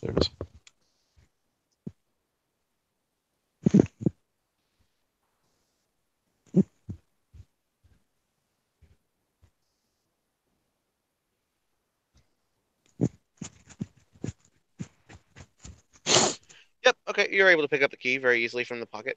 All right, I grab the key and unlock the door. Alrighty. The door swings open, and immediately the held action of the two people that are alive still, or that are breathing at all. Anyway, they rush forward and kind of like dogpile over you, trying to like get out of the tiny opening of the room. So both of move the first two people. Yeah, just move them out a little bit, and then yeah. So that's a thing. Zinxis just kind of slithers over to the side with the dead guy still pinned to him to let the people out. Okay. All right. Yeah. So with that, the basically combat's at this point relatively over after this round. What does the next person in? So Zink moves out of the way. Do you want to do anything else, Zink? So the guy pinned to me is clearly dead, right? And the Yeah, other two he's guards are dead. definitely. Yeah. I mean, Okay, I just didn't see the X over him, so I didn't know. hey, So whoever's making that noise, can we not do that? so I'm going to just kind of look at the people inside are not moving, correct? The people Or they that are just still, appear to have yeah. gone still. So the gas is still very thick in that area, and they are the ones that were closest to it in the first place. So they are just like face down in the dirt. So I'm just going to grab two of them if I can, and just kind of like hurl them out of the gas. Let's see. You've got 1, 2. Okay. Yeah. Go ahead, and make a strength check. We'll see how many you can grab. How many you can physically toss at this point. Oh no. Okay. So yeah, you reach up and you're able to successfully grab one. Do you want to grab the well-dressed female or the robed young man? So I'm going to grab the robed one just because he probably what I gotcha. what do these robes look like? Is it like scholarly or like Just like a navy blue. You can't really tell beyond that. Just blue robes. all right, well I'm just saving the man here. Okay. Let's Hashtag feminism, hashtag equality. Okay. Zinxis does not care for your genders. That's true. That's very very accurate. Thinks this is so woke. Anyway, all right. So he's able to toss the robed person about 15 feet away, and now he's standing where they were. So it's almost like the guy just got shot out of a cannon for a minute. But yeah. And I guess since Airden's the closest, he's gonna quickly take a big deep breath and hold his breath and rush in and try to drag Con the save, please. lady out. Pardon? Con save first, and then do a strength check. Okay. All right.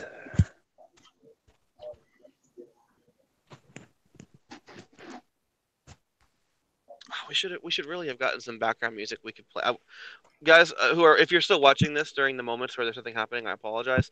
We are still waiting on our musicians, who are fantastic, but you can't rush genius, to give us some of our own unique theme music, and then we'll be able to have that stuff playing kind of on loop constantly in the background whilst adding ambiance to the game we're playing. So 5. And that's I your held con. my breath. Yeah. Well, the thing is that when you hold your breath, that's one thing, but then when you go to exert yourself, it's very difficult to still hold your breath. So that's what the con save was: is if you could mentally keep yourself from taking a Sure. breath in, which you could not. So now I need you to make another con save before anything else, please. All right. So much better. The most constitutable boy. What now? It's 11. I was just making a 11? joke about how bad it was. Oh, I gotcha. Yeah. So you are now under the poisoned condition, and you are beginning to suffocate. If you do not move out of this space, you know, begin suffocating, as is the rule. Oh, for those of you who don't know, which I think actually might be all of you guys, suffocation in my world is a little bit different. I do my homebrew thing. For every round that you spend suffocating, you take 1 point of exhaustion until you are able to breathe again. In which case, then after one round, you regain all those points of exhaustion. So, for instance, you have your, like, let's say you're swimming and you run out of breath or whatever. You have your con rounds until you start suffocating, and then you start getting exhaustion points. And then with every exhaustion point that you get closer and closer to death until eventually you find that sweet oblivion. So you're probably going to be fine because you're going to be able to willingly move next round, but you currently have 1 point of exhaustion and you are also poisoned. Yeah. Poisoned condition. Yeah. Well, so with the movement that I have, like the really, like whole 45-foot movement, it wouldn't be enough to grab her and move out of the gas. Oh yeah, you'd have half movement on the way back. But you wait a minute. You moved 45 feet to get. Oh no, you didn't. Because then That that was was last round. then the initiative ended and all that shit. Yeah, okay, that's fine. So yeah, you're able to get her. But first things first. What does Quo and Bugbear Boy want to do?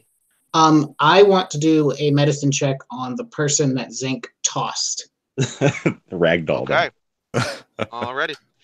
Go in there and give me that old medicine roll. Cool. Dr. Quo. Medicine Dr. gnome. Quo, medicine Oh gnome. shit! Nope. No, I'm not. That's so sad. I get a natural 1 and a natural 20. Yeah, that's them's the breaks. The Roses are duality red, of dice. violets are blue. Sometimes it don't be like that, but sometimes it do. And in this case, you got a nat 1. So, yeah, you think the person is long since dead, and that Zinxis just had no idea and just tossed him anyway. Quo gets kind of sad. Mm-hmm. So what are you doing, Mr. Umgaz? I'm going to try to help Zinc pull other people out. But I'm going to do it in a barbarian fashion, which is to say screaming all the time. Well, to be clear, everyone's already out of the immediate poison danger, except for, actually, everyone is. Yeah, Everyone because is. of the 4, 2 of them ran out, and then me and Zinc grabbed the other 2. Okay, so I'm going to exit my rage, and I'm going to try to perform a medicine check on one of them, I guess. Okay. Which one you want to do? The two that are still up and moving, the guy that's wearing the navy blue robes, or the girl that's wearing very expensive looking clothes? I guess the lady. Okay. And here we go. Oh, hey! Hey, They call me Lady. Doctor. No. Yeah, forget Dr. Quo, it's Dr. Umgaz. there you go, Dr. Umgaz MD. MD, not Indy. I don't, yeah, you know what? Actually, for him, it'd be Indy because you know. Barbarian. Dr. All right. Giant's Blood, PhD. What's your doctor in I child will add that- psychology? With a minor in Add that pain. into your character sheets now. Dr. Umgaz Giant's Blood, Slayer of Chests, Opener of Heavy Doors. I have a lot of time. PhD. PhD. I just want, like, every time we see his name on here, it just gets progressively longer. I Every want y'all minor to- thing. I want y'all to know that this isn't That's- the first time I've had an extremely long name. Fair, I believe That's it. exactly what's Okay. going to happen, by the way. Good. All right, so paragraph name by the end of the campaign. like, you just have to scroll down three or 4 seconds to find his role every time because there's so many names. He's giving Khaleesi a run for her money. Anyway, with a 19, you are able to notice that just ever so barely she is breathing faintly, and you don't understand if there's a way to help her, but she's definitely like her every time you hear her take a very thin breath, it seems like it's getting thinner and thinner. She's not doing well. She's breathing. We gotta get her help. That's what I'm trying to do, Umgos.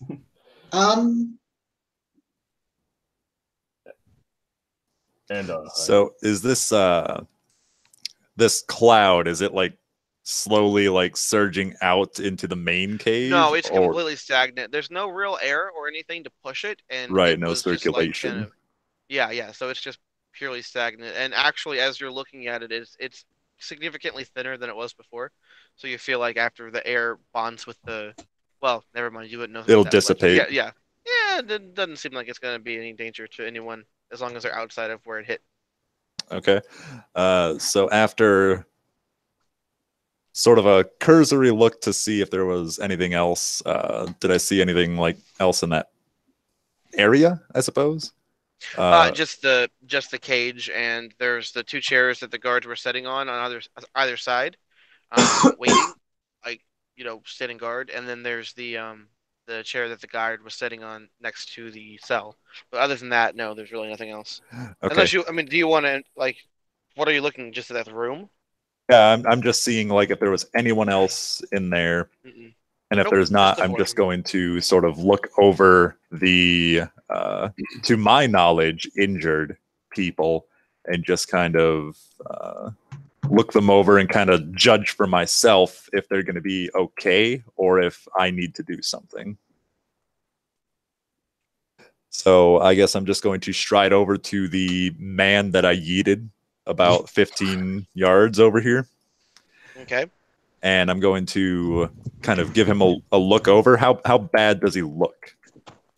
Does he seem to Medicine be check. like catching his breath or? Yeah, Quo's gonna say to you, like, check. unfortunately, I don't think he's alive anymore.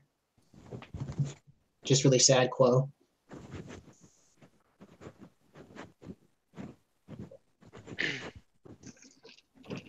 $15? Yeah.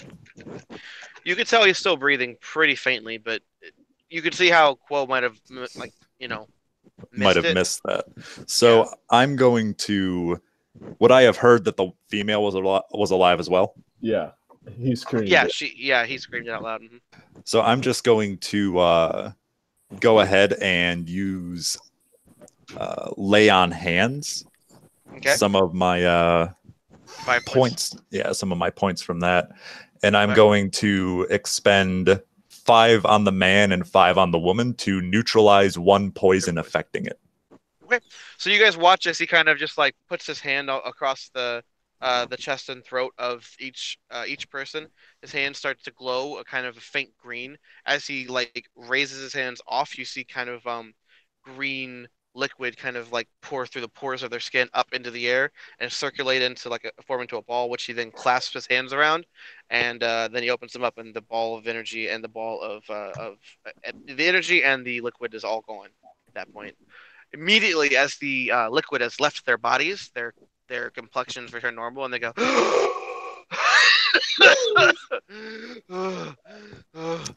And immediately as the second I've finished with that, I'm going to sort of scurry away a little bit because to my knowledge, everyone freaks out the instant they see me. So I'm immediately going to sort of scurry off over here and just sort of begin like guarding the door basically. Quo will come to stand next to him. Okay, when you do that, the first person to their feet out of the two of them is the woman, who kind of turns around and looks at you. Now that you get a good look at her, she has dark blonde hair, like not quite brown, but not quite blonde either. Hair that kind of is braided and pulled back into a braided bun, and she's wearing fine, almost like silky, tunic and leggings that is of a dark, deep green color with kind of a few golden chains around her arms that for some reason have not been taken. That kind of just like signify, that from Tosnian history, that signifies the rank of nobility. And she kind of stands up and looks around, and she turns to the now almost cowering looking think and says, "Do do you are you the one that I have to thank for my rescue?" And just barely hearing that, I just say aloud, "If you so wish, it is not necessary." And I Please. kind of continue slithering away a little bit. She says, "Please, I would look upon the face of my savior." I kind of stop and turn back, a bit reluctant to not be guarding the entrance, but I just slither back and kind of look over her. So as you approach kind of from the side where she couldn't really see that well, your upper body kind of comes into view, and she looks a little like shocked at first, and then as your lower body does, she actually noticeably flinches and winces for a second, but then she kind of like tightens her eyes closed for a second, opens them up, and says, "Were this a week ago, I might have taken you as a freak, a monster, but it is obvious that I have you to thank for my life, so I am forever in your debt, sir." You may call me Zinxissis. We just call them Zinxissis. things. And she turns and looks at you and she says, "And a bugbear as well. This is a merry band of adventurers and protectors I seem to have found myself with. Um, would either of you even know who I am? Is it just chance that you found me here, or was this a mission that you embarked on to save me?" I mean, I haven't a clue who you are. Well, We were totally sent by your parents. I mean, to tell you the truth, I just came in Roll here. deception. Sorry. What were you gonna say, Bugbear?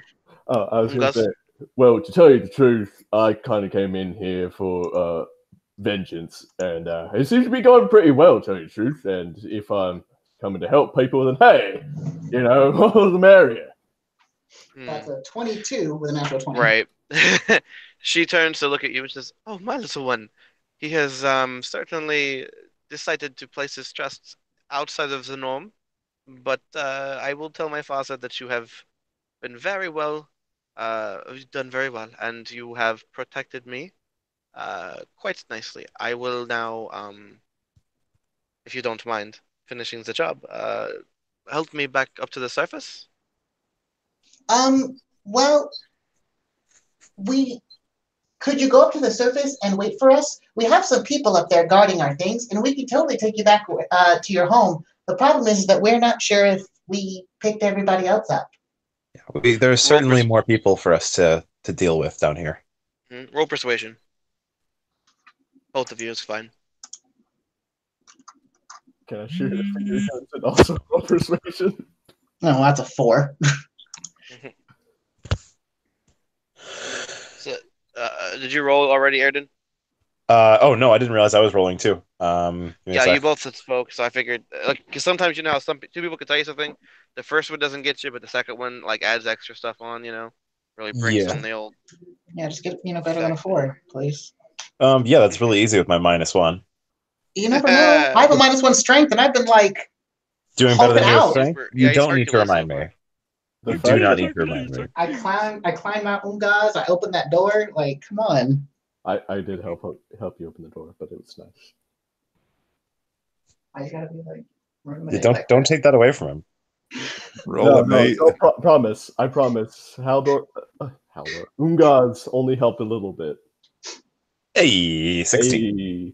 Hey. She looks a little upset. She's like, "Well, I do not like the idea of being second to someone, but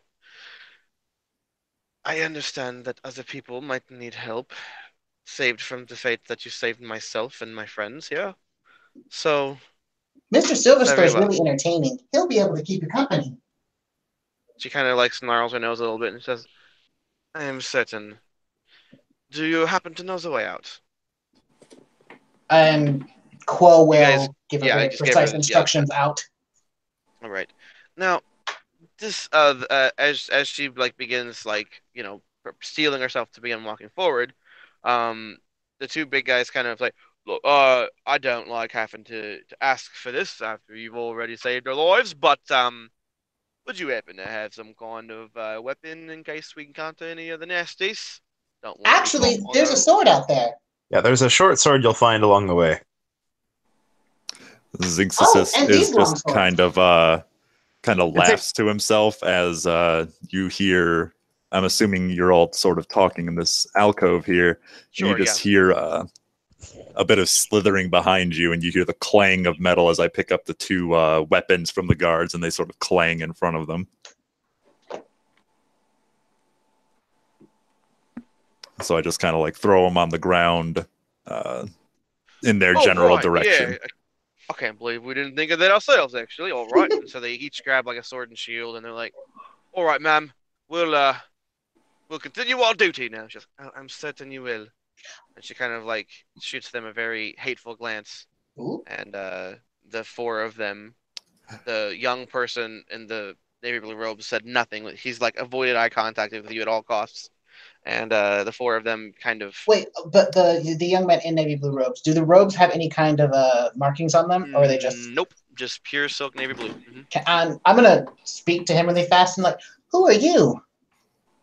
He kind of just looks down at the ground and says, I'd rather not say, honestly.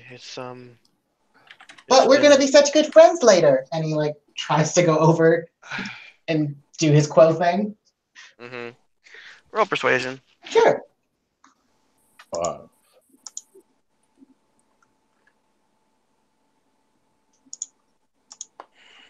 Oh God! Come on. How did I call this?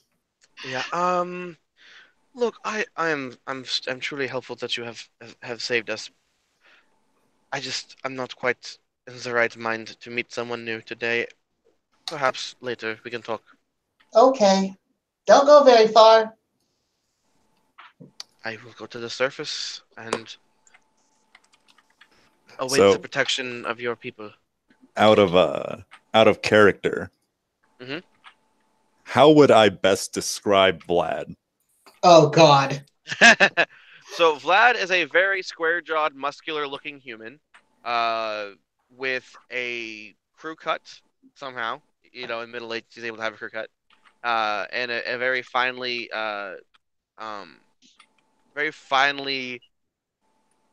groomed goatee. He's got dark black hair and pale white skin. He wears full plate armor and has a very menacing looking longsword. So I'm just going to tell them, because they'll have to walk past me to get out of the door. So when they do eventually walk past me, I'm just going to say, and do watch out for the brute in full plate. He likes to attack on sight. Are all of the people here in the 44 party of people human? Yes. Okay. They should be fine then. And aside from that, I just let them walk past without issue. Okay. Alrighty. So now that you've gotten all of that handled, what are you guys going to do next? I would like to sort of investigate this other corridor that we had not gone down. What? Mr. Zink. And I turn as I'm being called, even though my name isn't Mr. Zink. He is still going to turn. And I'm sorry, Mr. Zinxis. Are you okay? You look like you took a lot of damage. So considering I still have the dead guy pinned to me, I never really took him out. So yeah, I'll rephrase what I said. You look like you took a lot of damage.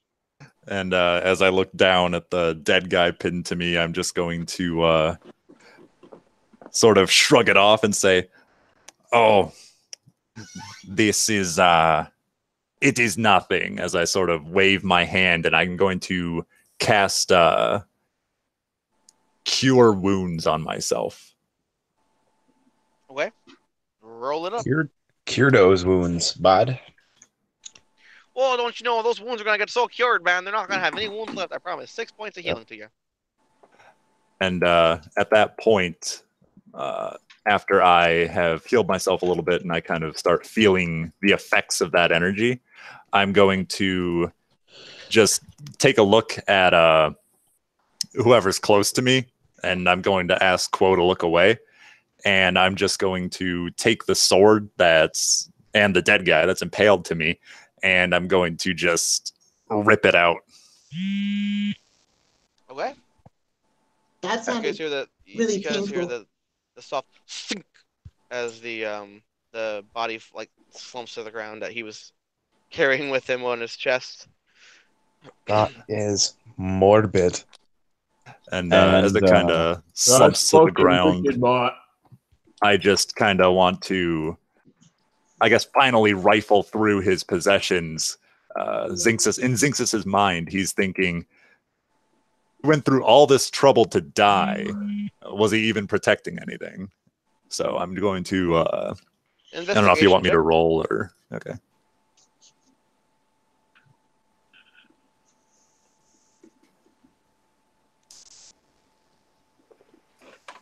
That's an 8. Okay. Yeah, you are able to find he has a belt that looks pretty nice leather. He's got a pile of he's got a sack on his back with wood chips in it actually. Which is kind of like little tiny wood chips made of like mahogany. You would estimate. Yeah, that's about it. That's all he has on him that you're able to find. So I'm going to take the bag of wood chips for no other reason than just because this dude impaled himself to me, so I'm getting something out of it. And a good story. Yeah, and I'm just going to take his sword as well. Okay. And that'll be it. Mr. Zinxis is the impaled. This is that's my title. You have been impaled. Yeah, you did earn that name a couple days ago, actually. Yep. And I suppose if that's all, then Airden's going to get back in front of everybody and be heading forwards, keeping an eye out for things. Alrighty. I won't make you guys roll strength again because you guys now know about how tough each door is to open. So whoever wants to open the next set of double doors. Y'all want me to? Would you please, Mr. Umgaz? I certainly don't. Yeah, I'm just putting the sword in my pack, so I'm like occupied. This time, maybe don't open the door fully, just in case there's another set of people on the other side who want to stab you the moment you open the door. Maybe just like peek through the door. Probably the safest bet. But what if they stab me eye? I don't think they'll stab your eye if you peek quick enough. He's just kind of like, you can see him doing the math in his head, and you say, "All right, I'll do it." Then he peeks into the door. I'll actually go like between his legs and use my more impressive perceptions to peek. Sure. Yeah. And So I'll open be up, trying to the right stand door. behind Quo so that I can shoot over Quo and into whatever door ends up getting opened if it gets fully opened. Wishes to Sure, save my open up. back. Open up the right door or the left door. Which one do you want to do? Well, Which door is bigger? me paw. They're both the same size. Okay. Always told me to use my best foot, so right. All right. Right door gets open, please, and then reveal the next area. Alrighty. Is Jackie here? Yeah, no, I'm here. I'm revealing. I'm Okay. revealing. Okay. I'm just slow. I'm You're geriatric. cool. No, I just guys. saw that you had accidentally let the call in it earlier. That's cool. We're good. I didn't see you come back in, but I'm glad you're here. We love you. We do. Love you too. We're giving him some shit, but really, with the amount of time we've had prepping this particular part, which is not very much, he's doing a fantastic job, everybody. Yeah, I'm pretty fucking amazing, to be honest. 3 cheers for Jackie. Now that we've gone, now that I've gone through all of the administrative stuff of getting the thing started and getting all that stuff done, I'll be able to focus more on this particular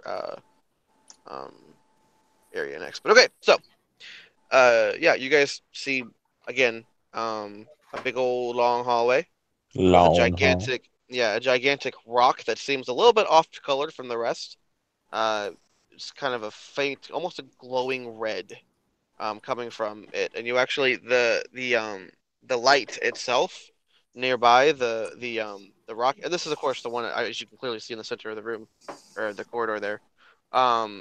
It's huge. Yeah, that one there. It's huge, and it is it's kind of glowing red, about 10 feet all around it. Let's do the glowing red rock after we check the left door. Sounds like a plan. Yeah, that works for me. So after finagling through his pack and taking a quick glance and not really noticing any movement through the right door and hearing about opening the left door, Zinxasis is going to sort of slither up to it and give everyone sort of a look like, we opening this? Red, Just give it a peek. Yeah, just a peek. It's a little hard, but I believe in you. Okay. All right, Do yeah, I need you're to able roll for open it, that? No problem. Okay. Nope. All right, open and reveal. Open and revealing. Umgaz gives you a thumbs up. I'm opening the door. I'm making it so you guys can see. Question: Shed how many light of you- upon thy dark lands. Yeah, speaking of light, how many of you dudes have dark vision? All of us. Okay, sweet, cool. You see another corridor that leads to yet another door. Zecora door, if you will. Corridor. And just like last time, very confidently sort of slithering inside the door and Open and reveal. Alrighty.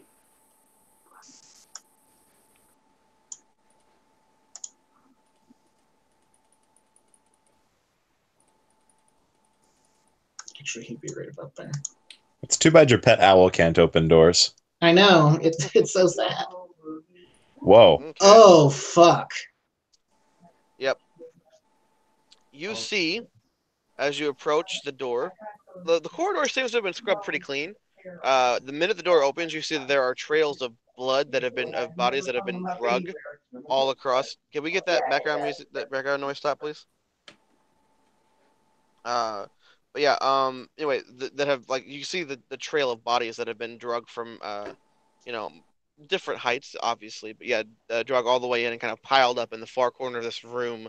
There's a fireplace that is actually not lit, but with your dark visions, there's no real reason for you to need it to see that there's definitely a lot of dead bodies,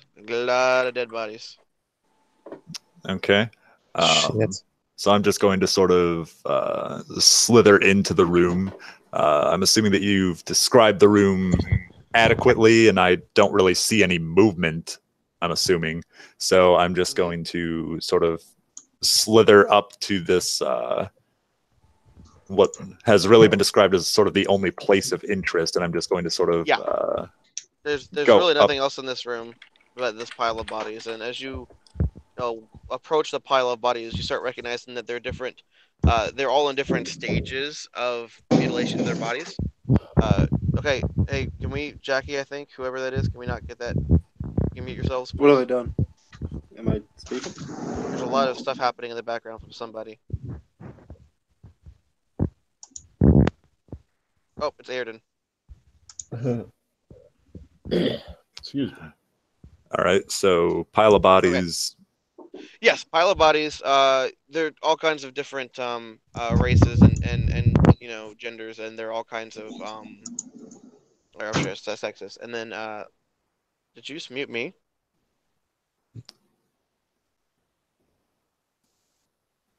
No, you're Hello? not. You're not muted. Okay, he must have No, muted it's himself. Okay, Yeah, he did. never mind. Sorry, it's weird because like we're all seeing his perspective. Okay, so anyway, yeah, there are different stages of the forced transition ritual. You get the idea that most of these people probably, if not all of them, died during the transition, and they just kind of been piled here for various reasons. There is also a pile of bones to the right that are mostly chewed up. That makes you think that you're able to use your connective reasoning here to get the idea that these are probably the bodies Fed are to the usually ogre.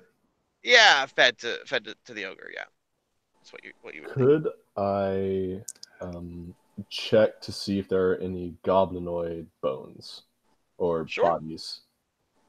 Sure can. Give me a investigation as you kind of start like sifting through the bodies and pulling them out, looking for any kind of goblins. Okay. Investigation. Damn it! I do not get it. Hey, does anybody want to help me?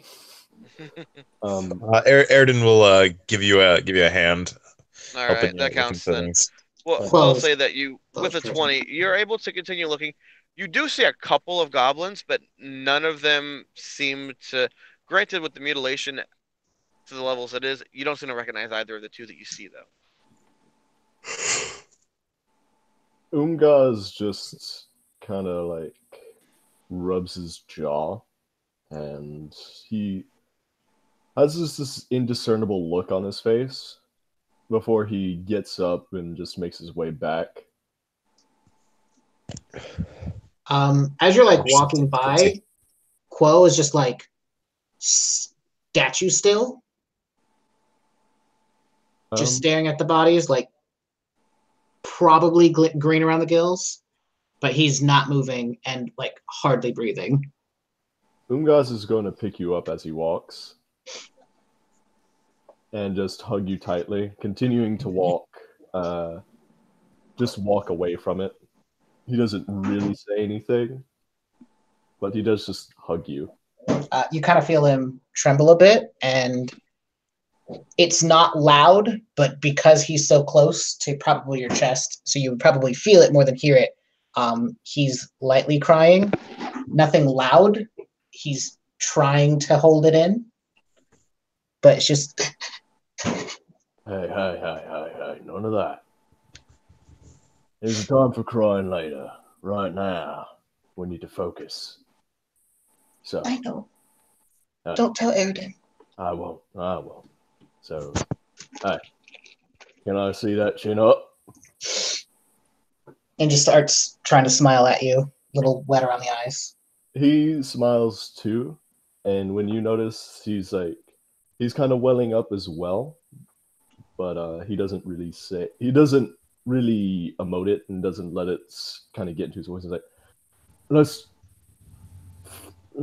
take care of this. Make sure none of this happens to anyone else. Mm-hmm. All right, that's what I like to hear. And he puts you on his shoulders. Okay. So you guys now know that there's really only one way you can go at this point. So what are you guys going to be doing? How are you going to go through this thing? Who's going to do what? Are you going to talk to this rock, sit there and shoot it? What are you going to do? Before we get close to the rock, mm-hmm. Is there anything in my knowledge or studies that could possibly say what kind of rock gives off red light like that? Roll history. All right. There's a chance you might have read about something like this. If I make a perception check, will I be able to tell what the rock is cooking? Wow. It would be. It would be a perception smell. Damage. Yeah, protection. Yeah, you can make a smell check. Yeah, perception smell. You know what? I think I'm okay with not doing that. 23. Okay. Yeah, you recognize this as something you've heard back in the day, possibly called. One second. Pioneers used to ride these babies for miles. Oh, Jesus, no. It's called glowstone, but you've never seen or heard of one being this big. But they're mostly harmless stones that typically just shed light. Okay. This actually Mostly could be harmless. Well, I mean, like most of the time, you've never heard of a situation where one was, harmful, but right. You didn't, you've never heard of every individual case, so you don't know. Right. But generally speaking, they don't do anything other than shine light. And you actually, with your as you're inspecting it, you do kind of see also that there are what looks like chunks missing in pieces, and it looks like someone's been like almost mining it with a pickaxe. The glowstones, are they valuable? Or say, how do I make this? Would people pay a lot of money for glowstones? You don't know that much about it, honestly, because that was not part of your. How much light is it giving off? Like, would it be like the entire rock is making it bright and 5 feet around itself, and then dim and 5 feet after that. So dim light for 10 feet. Okay. I guess I could see people buying that for like little home lights, little electric candles. All right, Erden will proceed forward, kind of like inching his way into the zone of light, and then hopefully realizing it doesn't hurt him, he's just kind of like edge around it and around the corner. Okay. And Zinxis is just kind of looking at it and seeing that it's giving off light, kind of doing the same thing, sort of skirting around it. Very, very much afraid of things that he doesn't know. So Light or just light or light and heat? Just light. You don't feel any Okay. heat coming from it as you approach it now. Just want to make sure. Yeah, I mean, we could try to combine it with our heat stick to make an actual. Wait, no. Yeah, if we combine it with our heat stick, then we make basically an actual fire that isn't fire.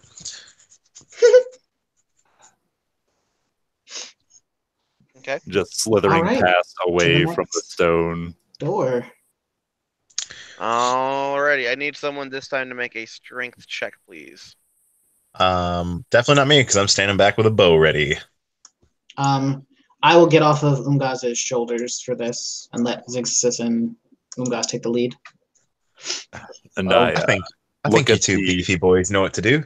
look at the chest slayer and kind of begin to set myself to begin to pry the door off one side. Umgaz gets on the opposite and helps. Although we should. Yeah, are we each rolling our own, or is someone rolling with advantage here? Lee? I need to know who's the first person to touch the door and push it open. That would be me. The instant I get up to it, I just begin setting All right. myself. The minute your hand touches the door, you feel an instant cold kind of draw from your body into the door. Make a dex save. A new hand touches the beacon. That was a 10 out of 10 reference. Who Ugh. should get inspiration? Except that with him, the bar is raised. He only gets inspiration if it gets a 20 out of 10. Aww. Because it's like the more you're excellent around someone, the less excellent you seem to that person. You know, That's a 3. a 3. Okay. So what happens is that I need you to do roll 3d10 damage for me, please. Yeesh. Jackie. Mm. I'm sorry, not d10. Pardon me, d6. I was wrong. I was looking at the wrong thing. 3d6 damage. Slightly Still better. pretty rough. Be back in just a sec. Alrighty. Jaden. And then I Jaden, need Jaden. Zinxis to also make a DC save. Sorry, DC save. Yes, make a con save. Pardon me. Okay.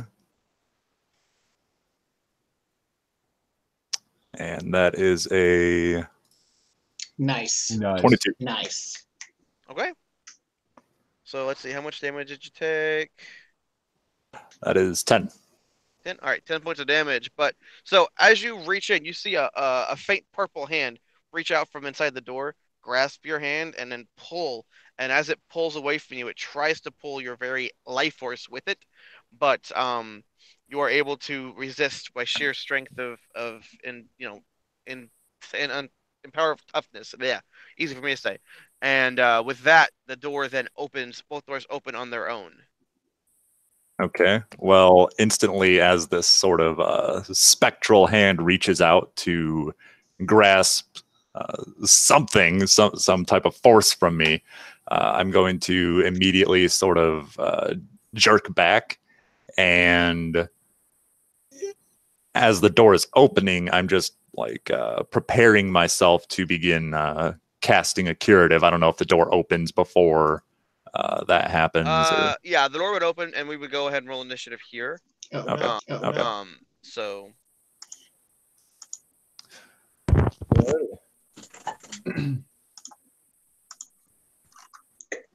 Do you want me to reveal it now or what? reveal the first like 30 or so feet, maybe. Not even that, like first 15 feet. Because they're First gonna have to 15 walk feet? in before they get straight line actually. Just a reveal straight line all the way back in the straight line. All the way back in a straight line. All Yep. right.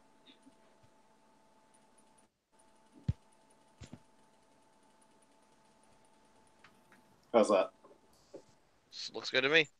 All right. So, okay, initiative. What did you think? I would do in this moment. Initiative. Yes. All right. And then I'm gonna take my own notes so I don't mess up like last time as to who's going when. So, 1 second.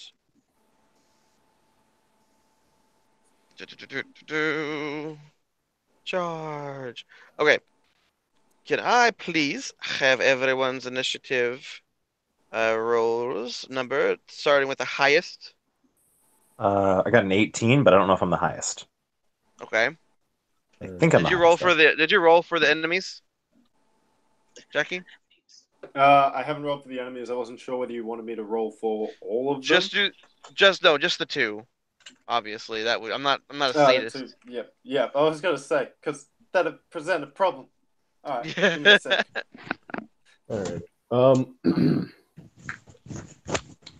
I'm a little bit worried by what you're insinuating with those. How about you don't even worry about it, there, buddy? All right. Yeah, well, let's just How about that was DM to assistant DM talk. That's all. Initiative. How about you don't Initiative. worry there, Spectre. pal? Okay. You don't know that, buddy.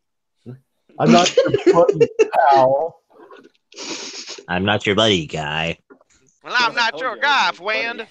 Anyway, so from the looks of it, it's Spectre, and then it is Aridin. Me.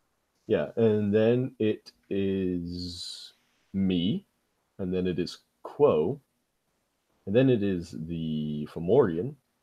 Wait a minute, hang on. My phone was being dumb. All right, Spectre, Aridin, then who? Me actually. Ungas. Yeah, Mhm. Ugas, and then it is Quo, and then it is the Fomorian, and then it is Zinxusus. Zinc. I have been getting better Okay. about that name pronunciation. Hooray, little victories.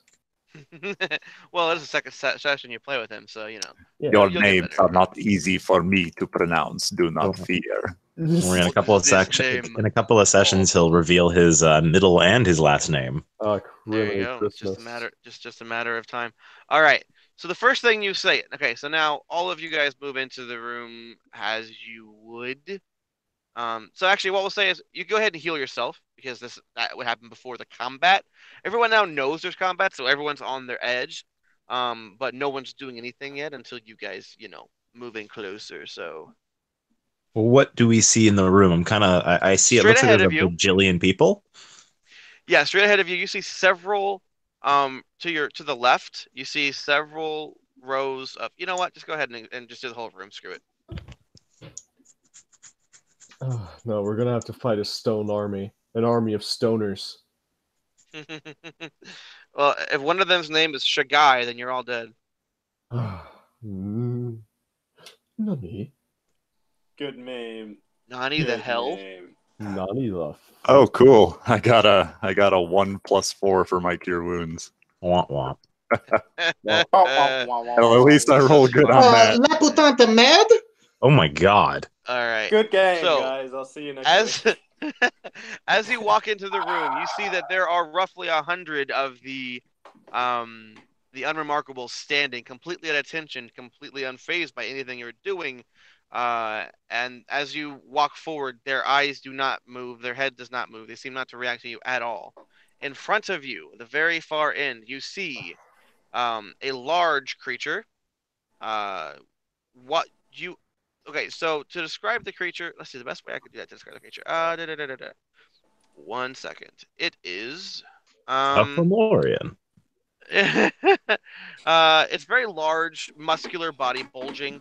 There are boils across its back and its bald head. It's got one eye that's slightly larger than the other one, and it seems to be staring at you always with that one eye. Its arms seem slightly shorter than they should be for its body. I'm sorry, its legs do, pardon me, as its arms kind of go down to around its knees. It's got a large hump on its back, and it's kind of when you approach it, it starts kind of laughing. Going, oh, I heard you was there. Does he strike, or does this individual, I'm sorry, strike me as the person that my own was referencing up top? Um, it's tough to say because the reference that my own made was very. Oh, for those of you who don't know, the person that they um the person that they caught earlier was one of the unremarkables, and he said that his name was my own regard or My my own own concern. concern. Pardon me.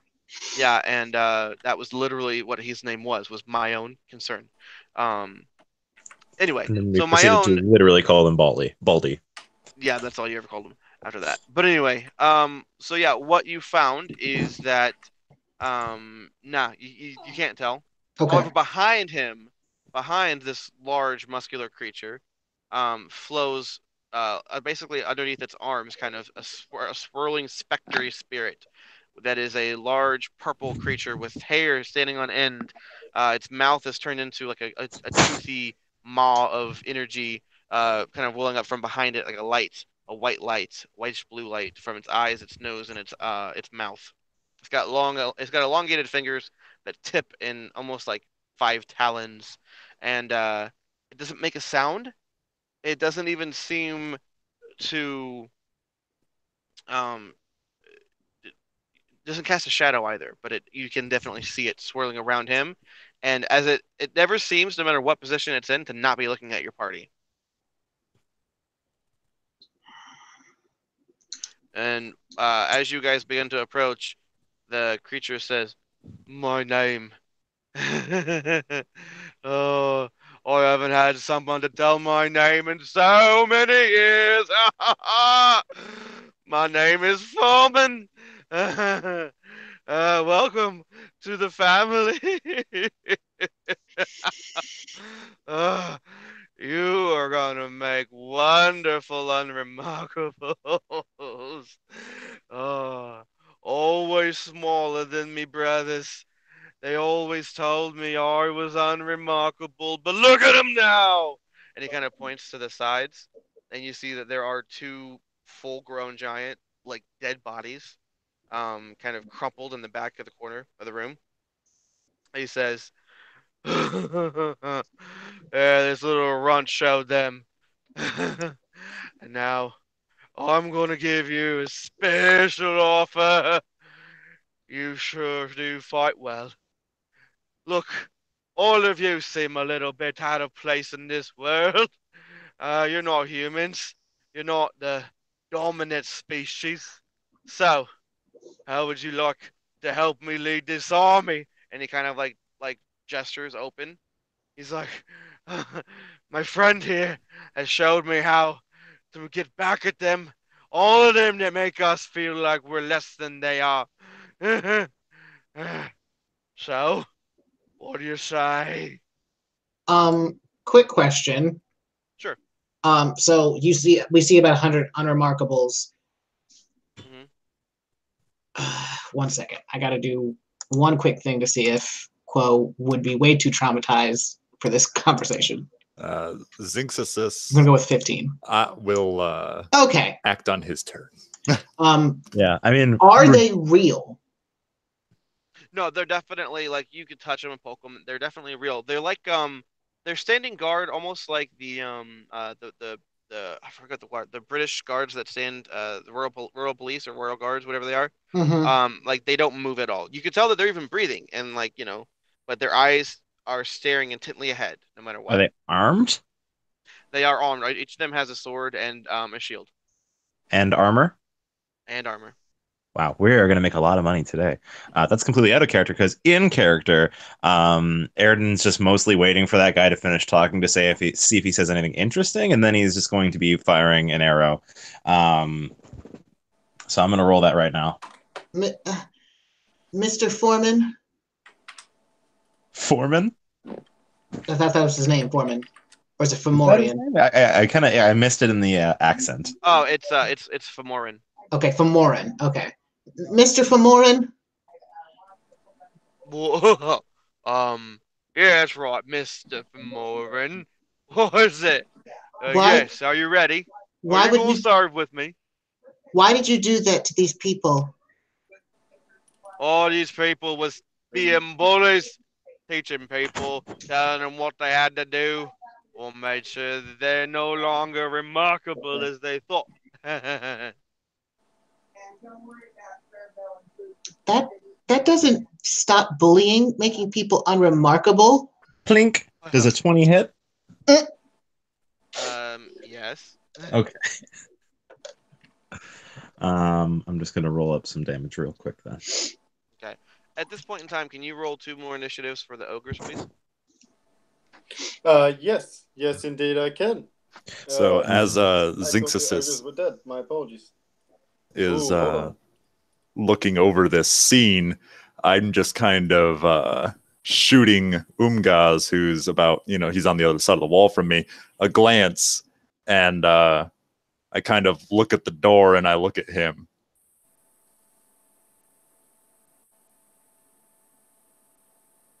Six points of damage from the longbow. Unless he's a monstrosity. He's not a monstrosity, is he? No, he is a giant.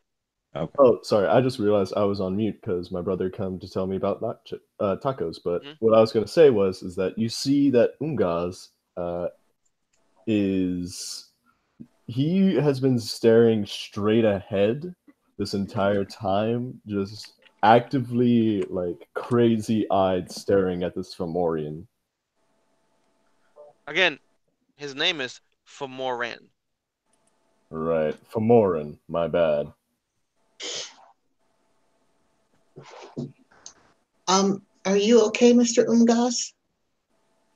He doesn't. Well, okay, so to be clear, he just shot an Yeah. arrow, so it's Yeah. fine. Yeah, we were currently, yeah. Y'all can talk. Yeah, y'all can talk, but whose turn is it next? Let's see.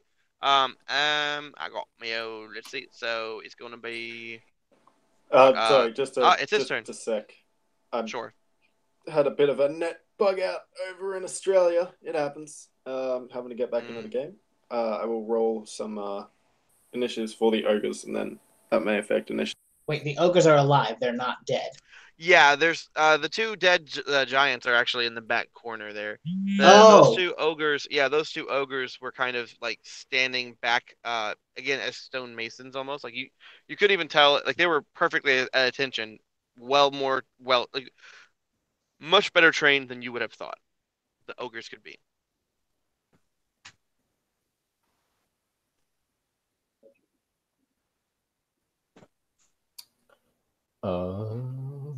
So whose turn is it? Or are we waiting for the? We're waiting for the 2 ogres more to roll. rolls. I can just roll the 2 dice if you want, and you can add the Yeah, mods go ahead. in. Yeah, just roll. separately. Yeah, we'll go ahead and roll the 2d20s, please. Okay.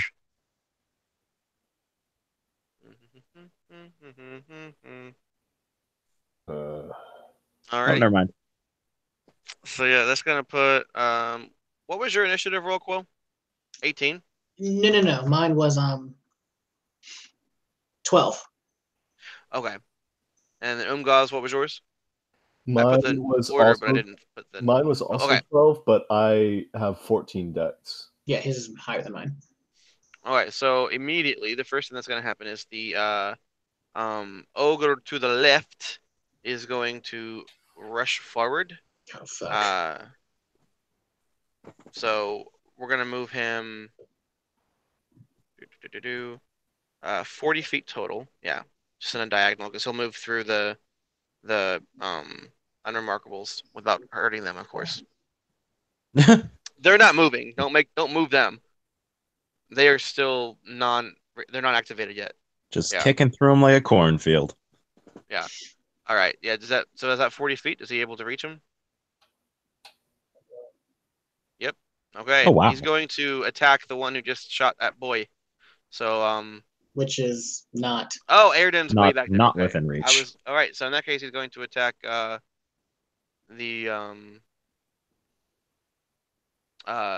bugbear. Okay. Was it So 24? give me a 24 is gonna, I assume, gonna hit. Yeah, and I take 8 damage. That hurts. You take 8 plus 9. Well, the +9 is if he crits, then it adds an additional 9 damage. Without the crits, it's 8. I'm just kidding. Yeah, I didn't know that, so I was really concerned. Yeah. Like, It's one of it's like the first boss battle ish, and I just wanted to make it seem scary, but fine. No, my one weakness. 88 damage. Good God. There you We'd go. all be There you go. dead. The goat. It's the power of the goat. Greatest of all attacks. The best attack. To be fair, I Okay. would have healed the goat if it didn't run away. Well, that's a good point. But To then be you may fair, not have had I healing think- for this, so it's not terrible. All right. Anyway, next up is gonna be Mr. Ungo's turn. Ungaz is just like as soon as he's hit, like you can hear just a quiet storm gathering around him, and he just fucking rages, and he's gonna hit this ogre son of a bitch. I guess not, but you know, it's the thought that counts. Because I imagine a 13 doesn't hit. Actually, it does. Oh hey. So 17 damage total. Yeah, these ogres are wearing armor, but it's like leather armor, so it doesn't seem to be doing too awful much to add to their AC. And can he make a dexterity saving throw for me? I mean, we'll see if he can. He'll certainly Smack try. zap. Smack zap. All on the flow. Smack zap. Oh my god. I'm mad. I am actually raging in real life. He failed. Does that one give an inspiration point? So That's 20 out of 10. He's getting. I don't do inspiration normally, but he's I getting know, awful I know. close, man. Okay. Oh, That's Um, 3 points. yeah, so Ungaz, like, he just like grabs his maul with both hands, and through gritted teeth, he just Smack zap. bellows, and yeah, he bellows and whacks him, and just an arc of electricity flings from his mace, not his mace, but his maul. Mm-hmm. Yep. And I kind of want to bellow, but my brother's in the next room, and I can't bellow. Fair enough. Probably Fair enough. going to bed. One of these days, we might have enough of a fan base to get like a studio, and then we could all just kind of, really get into it. One day. Yeah, Jackie just moved from One day. Australia over to America. Hey, Well, all of you we will guys make it come to work. Canada. Come to me. We'll talk Anyway. about that off camera. Anyway, not that we are trying to hide what we're talking about, but people want to watch the game, not us talk. Maybe they do. Yes, We'll talk, yes. if you want to watch us talk about logistic Proceed. problems, leave it in the comments. Anyway, next up, of course, is going to be Quo after or Umgazi. So we're not running away? I don't think so, Quo. I'm kind of shooting Quo a look as he says that, and looking at the door. You can see kind of a facial expression like he's weighing if he wants to risk touching the door again. Yeah, no, I completely understand. I'm gonna move a little bit closer so that way I can make certain that I do this correctly. You're right in my range, motherfucker. I need this. No swearing, Quo. Language.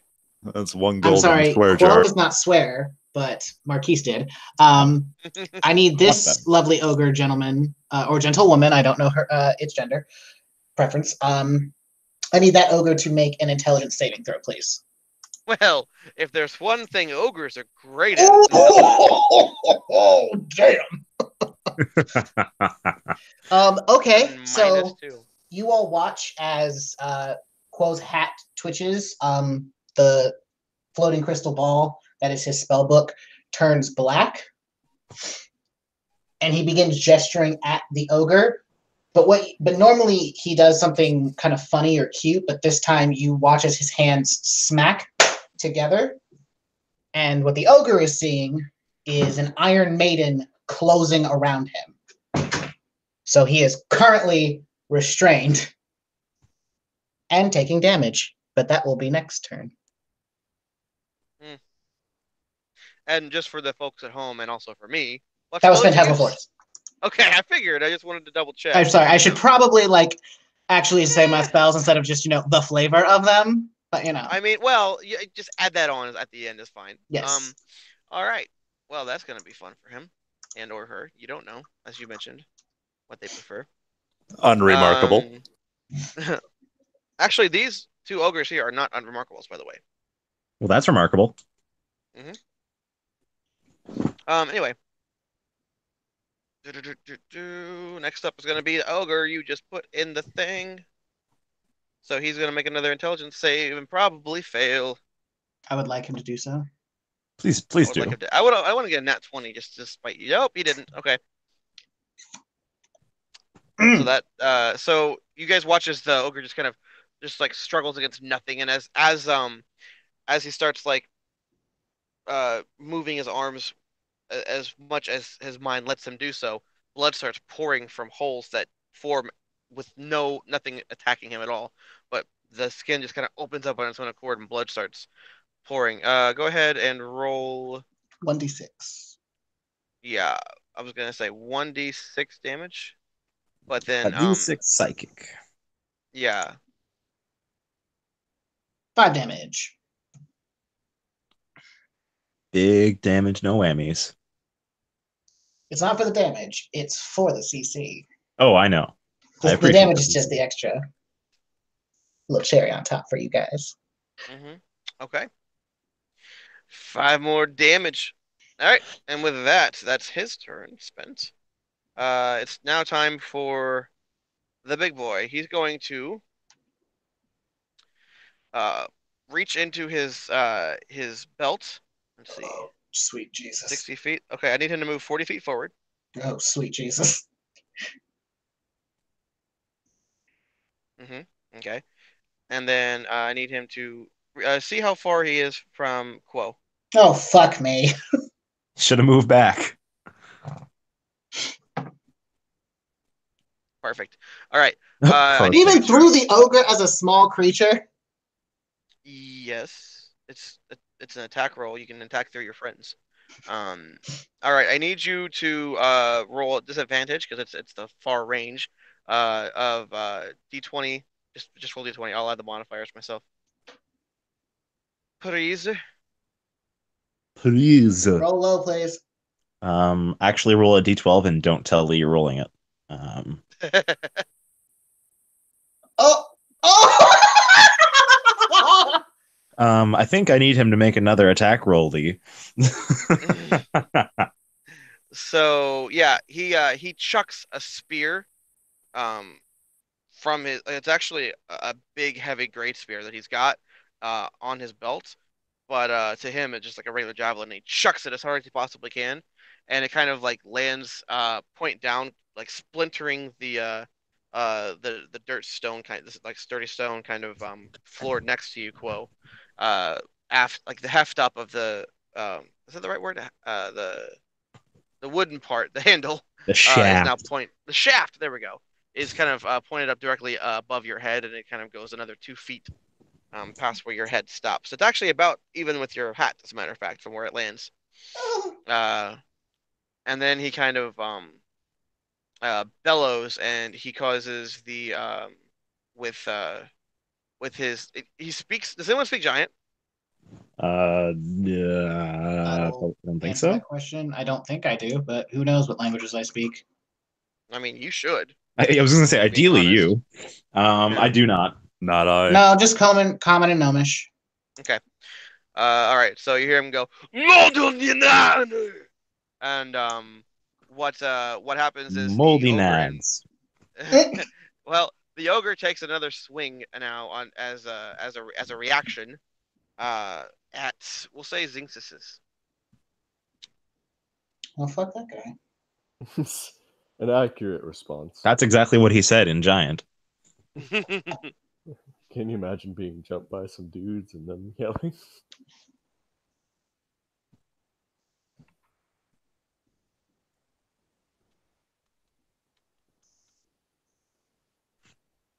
Why are you rolling for the spear? Also, what stat is whatever? 17 plus. Yeah, you're gonna get hit with that one. So give me the 2d6. Hold on. Quick question. Jackie, are you there? Oh, I have myself muted. I was going. Yeah, sorry, I was talking. What's up? What's the modifier on the spear? The spear? Yeah. Because we're using it more as a javelin. It is strength. So, but it's a plus what? Wait, no, Plus- hang on a second. No, that you wouldn't actually know that one because Well, I didn't just give him the full stat. But subtract did he that roll? from- Did he actually roll a 3 and a 1, or are those just your numbers that you made? No, I rolled a 3, and then I was using the 1 as the example of how I could make myself roll a 1 if I wanted to. So he didn't actually roll the 3 and the 1. He rolled a 3 and He then a rolled- 16, probably. Yes, 3 and a 16. Oh, okay. Well, the 3 still was missed, so that doesn't matter. But okay, Yeah. nothing has failed then. All right, but the 17 definitely hits. So roll 2d6 plus 4, please. 17 hits Zinc.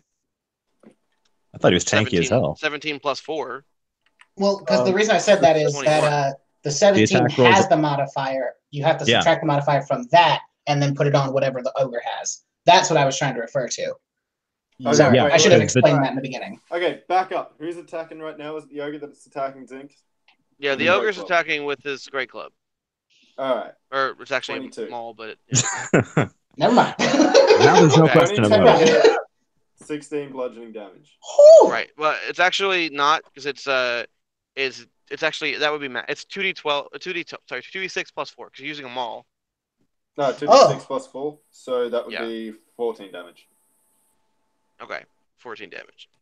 I don't know if I actually when he hit before. I don't know if he used that or not. But that's fine. It's supposed to have been a maul. They both have mauls. Okay, easy. All right, so 14. Yep. All right, 14 damage to Zinxis. Okay. Zinxis goes unconscious. Oh boy. Oh no. That is not good. This is already looking rough. Tank down. I repeat, tank down. Okay, so with that, it now leaves us. That was his full turn. Now it is Zink's turn. So Zink, make a death save, please. Rolling at 20. Roll a nat 20. Roll a nat 20. Still a success. Okay. So you have one successful save, and that brings us back to the top of the turn order where the Spectre now goes because it did not go before, as the combat started after its turn and it did not save an action. It and 1 second. What, Okay, it's going to actually just move into one of the so it floats forward and moves into one of the unremarkable bodies. That's fucked up. I don't like that. No, thank you. Mhm. Does the party know which one it moves into? Yeah, you would see that moved into that one particular one. Right. But then it's going to actually use its soul transfer to move to the as far as it can move forward, by going through the closest adjacent person, so all the way to the top of the front of the group here. All right. Now that person is going to move 30 feet towards the party.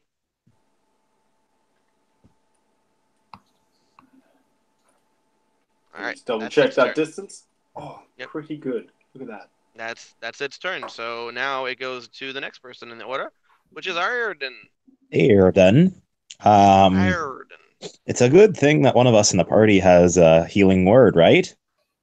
Right? Nope. Okay. I hope you're not looking at the arcane casting wizard. I am definitely not looking at you for that. Don't worry. Shit. I'm a bug. Did I'm you a think he had it?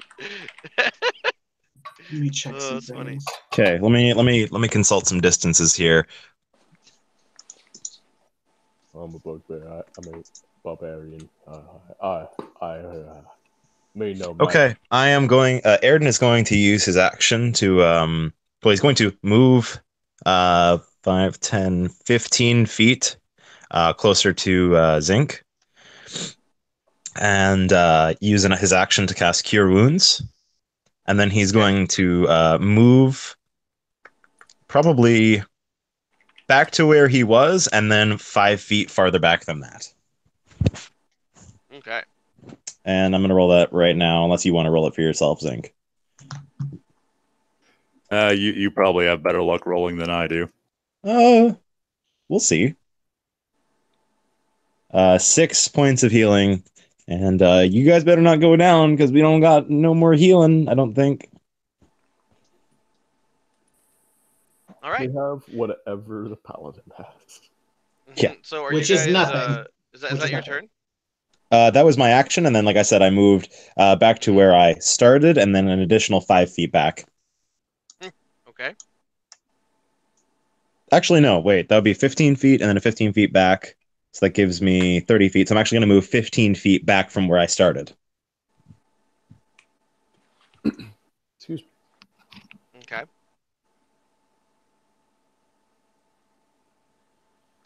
All right. So, next up is going to be, of course, the ogre that is right next to you's turn. And that Before the ogre goes, would somebody be able to slide me back 3 Oh, sorry. stars? I'm so sorry. Boom. Thank you. Okay. Now then, the ogre is going to turn at the raging, big boy, bugbear boy. Hubba Yep. gubba. Hubba And bubba? he's gonna do his whacking best with his Molly boy. So He's a he's gonna Somali take it- warrior. he's gonna take it to a trip to his favorite shopping mall.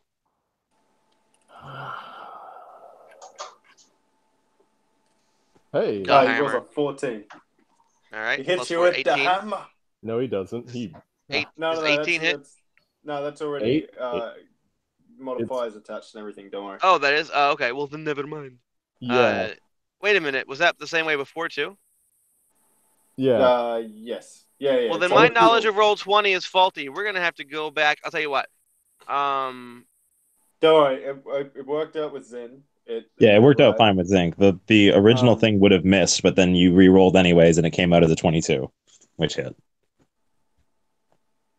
Yeah, that's probably will- on our fault. That's probably our fault. What I'll do is Yeah, I'll we'll just go give through this Zinc an after extra. game. I'll give Zinc an extra 10 HP. Just heal yourself 10 more HP, Zinc. Because I feel like there was some tomfoolery happening there, but I don't know for sure, and I don't want to take time in the middle of a live thing to do it. So that's my ruling. It is final. All right, now. I mean, God. Sorry. I mean, I prefer just Lee personally, but to each their own. Godly. Boo. Yeah, no, we're good. I'm working for that inspiration. All right, Ungas. Mhm. It's your turn. Alrighty. I'm gonna hit him. I'm gonna wreck it. Ralph. Are you gonna zap that? Yeah, I'm also gonna Smack zap him. Smack zap. So All on that ogre. Smack zap. And can I get a deck save real quick? Yeah. Ooh, I Yes. don't 1 know. second. I'm just doing you. This thing isn't gonna pass your deck. Oh, it passed your deck. save. Damn. Alrighty. That's a pretty spry little ogre. It wouldn't have Alright. mattered anyway. It The one takes time it one passes, turn. yeah, it's the same. All right, little jolt. Alrighty, and that's gonna be okay. Yeah, and that is my turn. Okay. Next up is going to be our good friend. You love him. I love him. We all love him. Whoa. I'm just gonna cast. I have to make. Nope, it is not. I'm going to cast Sleep on the ogre in front of. No, I'm not. Fuck that shit. Fuck that shit. Cancel that spell. Thank you. Wait, no. I'm gonna roll Magic Missile. No shit, that's confused, dude. Magic missile. All right. And Get on I'll- the damage. 3 to 4, 3 to 4, 3d4, because I can communicate well. Words and thinking good and stuff every day. Is it Oh, what happened to the? Okay. 4 or 44? Because I could have It's 3. Okay. It's 3 for level 1. Gotcha. All right, 1 second. Let me get it all together. 3d4 plus 3. If you just triple cast magic missile, you should work out all right. It's all right. And 9 points of that way. damage. 9 points of damage. Okay. The arrow, the magical arrows kind of leave your palm and swerve through the air several times, surrounding and then penetrating his chest. And I back the fuck up. Is your phantasmal force, is that line of sight? No. Is it like to retain it? No, I just have to concentrate on the spell, but I don't have to keep looking at him because he's the only one who can see the illusion. Okay. Sure. Now, let's see here. Next up after Quo goes is, of course, we all remember from last time. It's going to be the Ogre Boy with the illusion on his face. So let's get a intelligence save from this Ogre. Yeah, let's do it. Not 20. You smart little Ogre. 15. Oh. Ooh. I think What's that's the my DC? fucking. That is your DC. Fuck me. Fuck. Oh, he plans to. He Can we he not? kind of realizes after the first turn, he's like, oh, wait a minute. It's not even a real thing I was scared of. And he starts walking with a dash 80 feet towards you. That was his whole It turn. takes Oh, the- wait, that was his, it- that Oh, was it's his action. Yeah, Okay, it takes you're the right. action to make the So check. he just walks with 40 feet then towards Hold you. on. I think he has to make the. No, it's the action. Yeah. It's not at the end of the turn. So Yeah. Yeah. Sorry, I thought it might have been like the at the end of the turn they make a. Yeah. investigation check. Yep, My he bad. moves. So, bada boom. Alrighty. So yeah, that's the thing that happens.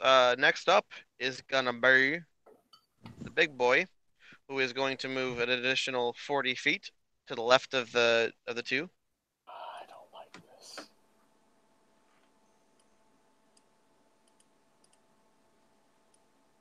He turns and looks at the surroundings, and he whacks the first ogre with his with a maul that he pulls out of nowhere. So please give me an attack roll.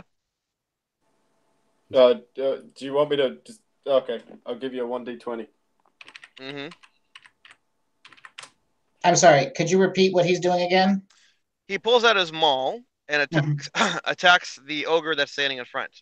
Okay, that's a Roll 10. intelligence. 10 plus whatever. 10. So that's gonna hit. That's gonna. Yeah, hit. it's gonna hit. What do you want me to? All mark right, it down so as? roll 2d6? 2d6 plus 6.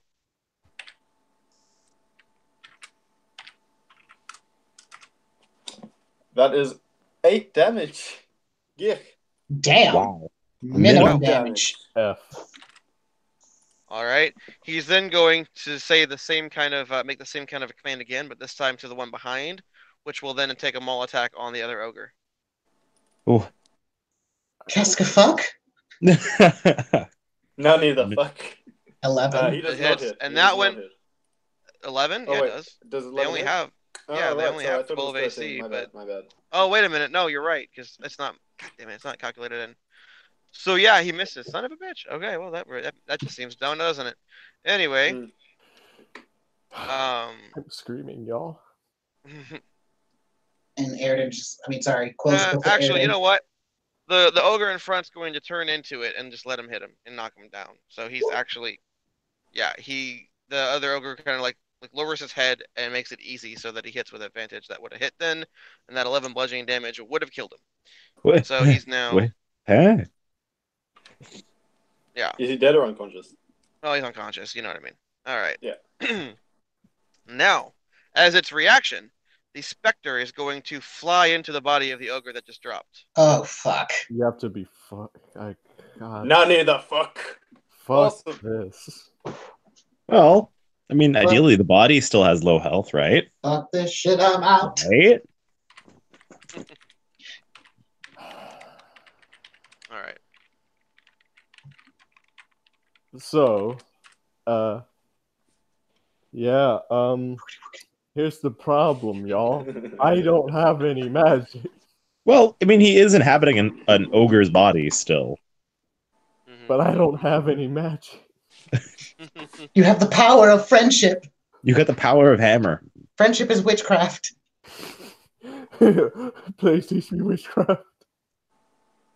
Despite the fact I have nothing for int, but Is friendship is witchcraft like the tagline for My Little Warlock? No. It's actually it's a parody. But anyways, continue. Okay. All right. So let's hurry up then with the next attack, which is gonna be, of course, Zinxis, who is still prone. So half my movement to stand up, and since I can't move without getting hit, I guess I'm just going to hold the line and attempt to smack the closest thing, which is this To me, Right. ogre, because I didn't see any of that. So Well, actually, uh, now that range? you are looking at it, I will say that the ogre is now levitating about an inch or two off the ground. You're able to see that while you were sitting there, and it has kind of a purplish aura surrounding its body, a light purple aura that gives off a bit of a chill when you're nearby. It doesn't okay. look like he's in melee range, or does the creature have reach? Or is it the menu just not Can placed certainly properly? find out. It's the mini's not placed properly, of course, but yeah, yeah, he's definitely in melee range with it. You should run, Mr. 66 and Mr. Umgas! We don't want to be here anymore! So kind of giving Umgaz a look, having been, unconscious. I wouldn't leave him, so I'm going to instead attack the levitating entity. Ogre? Yes. Okay. And let me roll that. That is an 11. That does hit. Yeah. Any kind of movement that it would have had, or any kind of natural armor that it had, seems to have been, as you look at it, it's withering away and it's becoming more of a skeleton by the second. So, whatever it seems like is the. Oh, speaking of which, those of you who look at the body that it left, the one that moved last turn, it seems to have aged about 30 years in just the short time that it was nearby. Ooh. But yeah, so 6 points of bludgeoning damage, it looks like. Yep. Okay. Anything else you want to do? Is that it?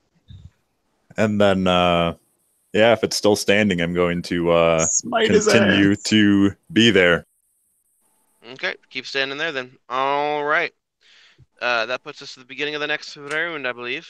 Just gotta keep on keeping on. Now, the Spectre will take its turn. But before it does, you guys hear footsteps coming from behind you, and you feel you hear the familiar sound of Jackie's voice as he has now rounded the corner, coming out from What behind do we you. have going on here then, lads? Bad Mr. shit. Silverfur! That's around the corner. Not good shit. Bad Not things. good at all. Looks like everyone here is in a bit of a pickle, aren't they? And Jackie ducks on through to here. And he kind of puts his hands on his hips and he looks up at the ogre and he's like, "You're not looking so good, buddy." As he casts the sanctuary spell on himself. On himself. And, okay. Yeah, on himself. And then he kind of beats his chest, tries to taunt the dude, and says, "Why don't you try to pick on somebody your own size?" He says, all 5 feet of him. And tries to get up in there. As he casts the sanctuary spell on himself, you see that there is what appears to be like a spectral kind of odd kind of looking armor. It doesn't look like regular armor, kind of a little bit more bulky and round than normal. That kind of just like appears around his body and seems to want to protect him from harm. And okay. you see that he's kind of like twitching and he's looking a little bit to the left every now and then. And he's kind of muttering to himself as he's, trying to make himself hard to hit. And he shouts back to you guys, "Maybe it'd be time to have a think about running the fuck away from here, hey lads? What do you say?" And that's the end. Dude, All right, Spectre's turn. Don't you still have an action since Sanctuary is a bonus action? Yeah, I'm taking the dodge action. Oh, the Oh, dodge okay. action. Okay. Yeah. So Really hard to hit. Okay, so what's going to happen is the Spectre is going to look at the newcomer, or the Spectre creature is going to look at the newcomer, and then as its bones are withering away, as its muscles start to wither away, it raises up its maul and tries to bring it down on Umgaz. So please roll the attack, please. Yep. Roll the attack. Ogre. The hammer. Are you? 14. Oh. 14, is that miss? Umgaz? I think he has himself muted. Let me check. Sorry, it I for was you. getting food. Yeah, that 14 misses. that does not All hit. right.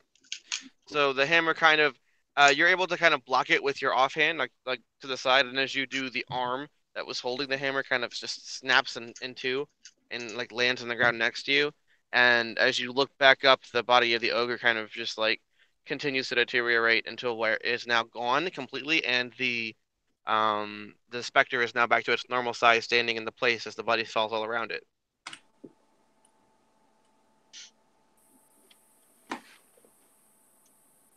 We'll put it in the bottom right hand corner of the space Okay. once it gets shrink down. Yeah. All right. With that, it is now going to be well, that ogre's gone now, so it's Arden's turn. It was anyway, but yeah, it's Airden's turn. All right, Airden is going to fire at the big ugly one. And if he has any cover, I'll just move forward to get around that cover from that doorway. Okay. The big ugly one? Yeah, okay, yeah. You can just take a step to the left and or no, you're up there. Yeah, you're good. From where you're standing, you can hit him. Okay, cool.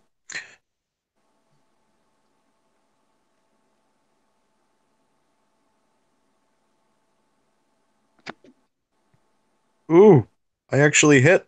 Nice. That's a good hit. Yep. Good. Solid hit. 7 points of damage. There Pearson. you go. Hey, that's the second damage that's been hit done to him, and all of it's Clink. been by you. So your second arrow kind of pierces, it hits him right in the very ripped abdomen. And then Airden will probably take another 5 feet back. Okay. At the very least, we can start backing up. He'll shout to Umgaz and Zinc and Jackie. Oh, don't worry, lads. I can keep him busy for hours. You guys just get on out of here. I'm sure it'll be quite all right. Okay. Let's see. Next up in the turn order is gonna be Umgaz. All right. Excuse me. One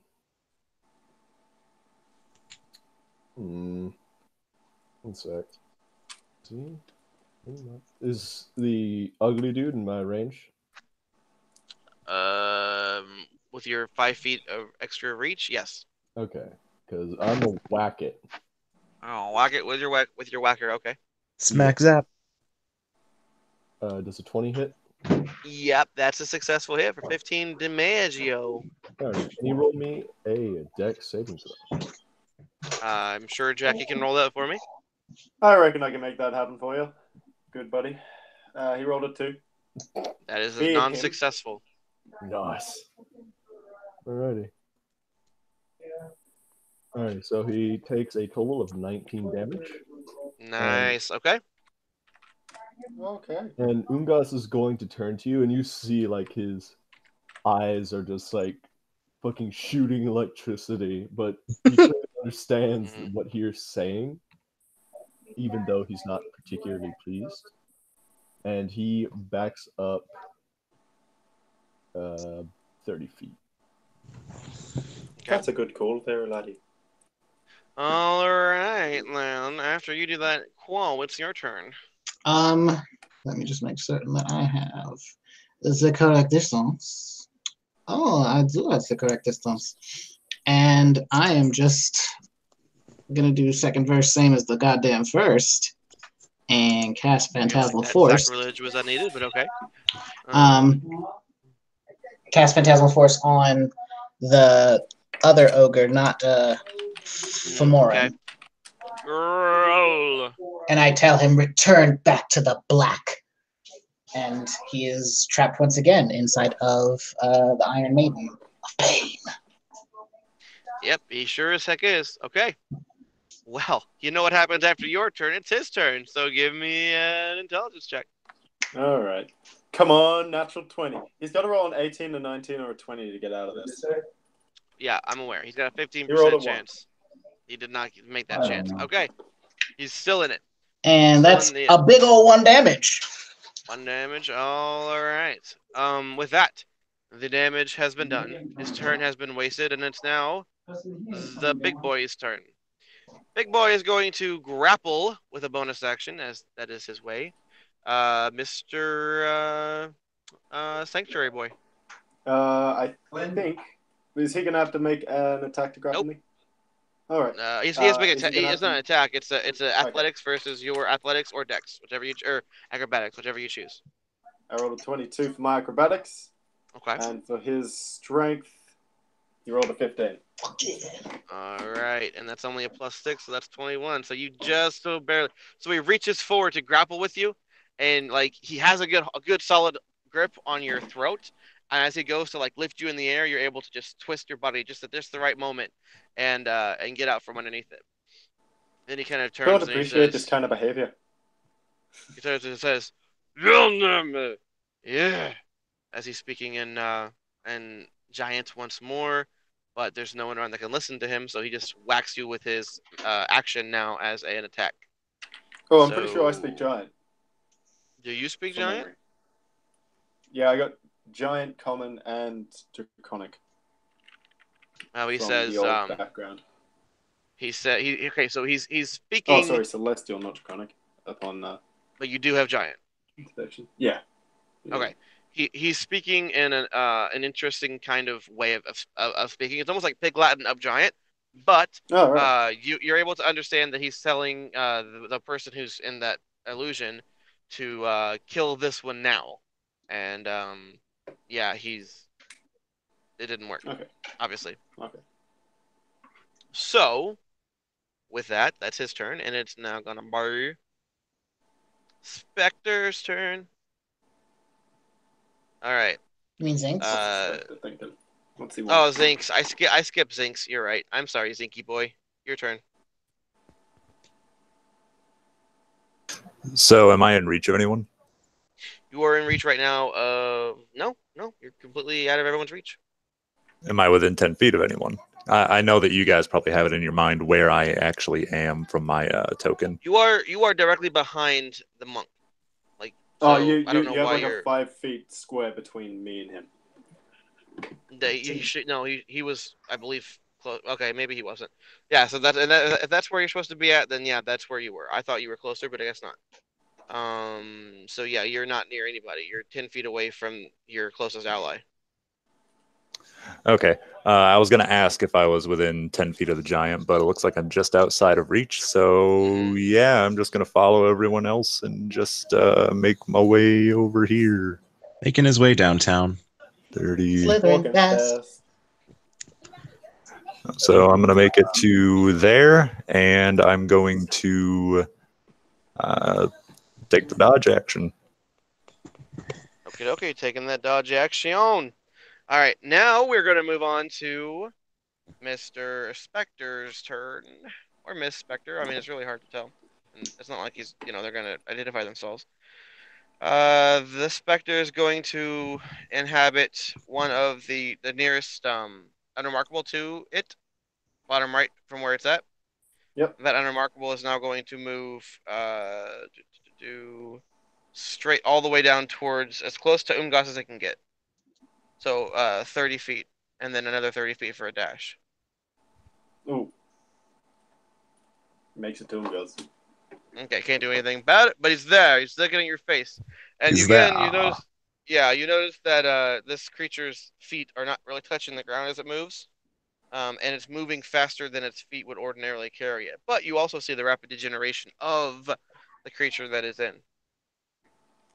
So that being said, yeah. It's now going to be Mr. Airden's turn once more. Oh boy, it's my turn, is it? Oh no, I'm sounding like Jackie now. That's slightly different than what I want. Okay, Airden is going to take a shot. Just take a shot. Tequila, he has it on him. And then he's going to fire at the big ugly boy. Okay. Fomorian or the other ogre? Femoran. Okay. Yeah, in this particular fight, you're going to want to be a little bit more specific than the big ugly guy. Sorry, I just knew that he's uglier than the others. Yeah, please don't hit Jackie. Ugly is in the eye of the beholder, so you never know. Oh, don't tell me there's a beholder here. 13 What do you to think hit. that rock is? Just kidding. It's a beholder in disguise. Beholders in disguise. Does a 13 hit? Oh, 13 on Big Boy? Nope. Oh, great. Yeah, and then Airden will probably back up. Let's say 1 square west and 2 squares north. Okay. If anybody's able to do that for me, they'd be dears. Right there. Okay. That's actually okay. No. Yeah. Why do you keep getting moved? Sorry, I thought I hadn't moved yet. I was moving. I'm sorry. Yeah. Fair enough. Okay. Now that brings us down in turn order to Umgaz. Alrighty. I am gonna whack this guy. Right? And Mhm. slap. Does a 15 hit? It does. Alrighty. So and Not. Not? No, it does not hit. Sorry. Don't I, play I saw the Spectre thing. I didn't realize that he's what she's inhabiting. So yeah, it would need to be a 16 to hit him at this point. Okey-doke. Sorry. Alrighty. Unless you make a Then reckless attack. I would like them to make me a dex save. Okie dokie. Get a it's just gonna be a straight D20 roll. Straight D20. Straight. Straight up, son. You rolled a 3. Get a Alrighty. 3. Okay. Take some damage. Now, is it the Spectre that takes the damage or the... You'll find out. Unmarkable? Alrighty. So whatever takes Alright. 4 damage. So the lightning strike hits it, and it seems like it knocks the body out from underneath the Spectre as the body then disintegrates completely. And the Spectre is now just free by itself. It starts swirling around in its space looking for another home. What's Take next? it out, Quo. Shout from behind. Yeah, I'm trying to figure out if I should move, but I don't think I am. I will try to throw a firebolt at the Spectre. Firebolt! I'm not going to move, and I'm going to stand my ground, staring. I like how we all just assumed you weren't. Yeah. He's very important. This is a very big decision for That's him. He a wants to make sure. Big old fat 12. Well, let me tell you something about this particular enemy of which you are currently in combat with. Yeah. When not inhabited by an enemy, a 12 hits it. Oh, well, it took max damage for a 10. Does it now? Well, Yep. 10 fiery damage with whatever that Mhm. means. Right.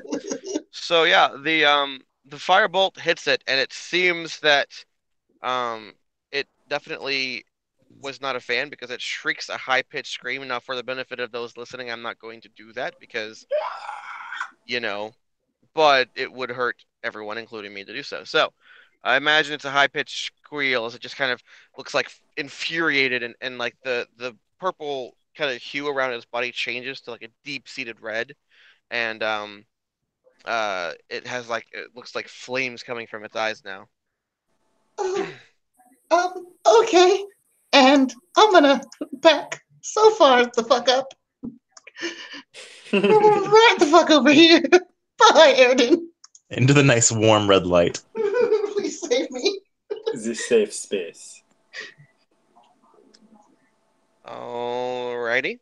Next up is gonna be Mr. Ogre number 2. Roll again, please, for the intelligence save. Fail. Yeah, I think he's gonna pass this one.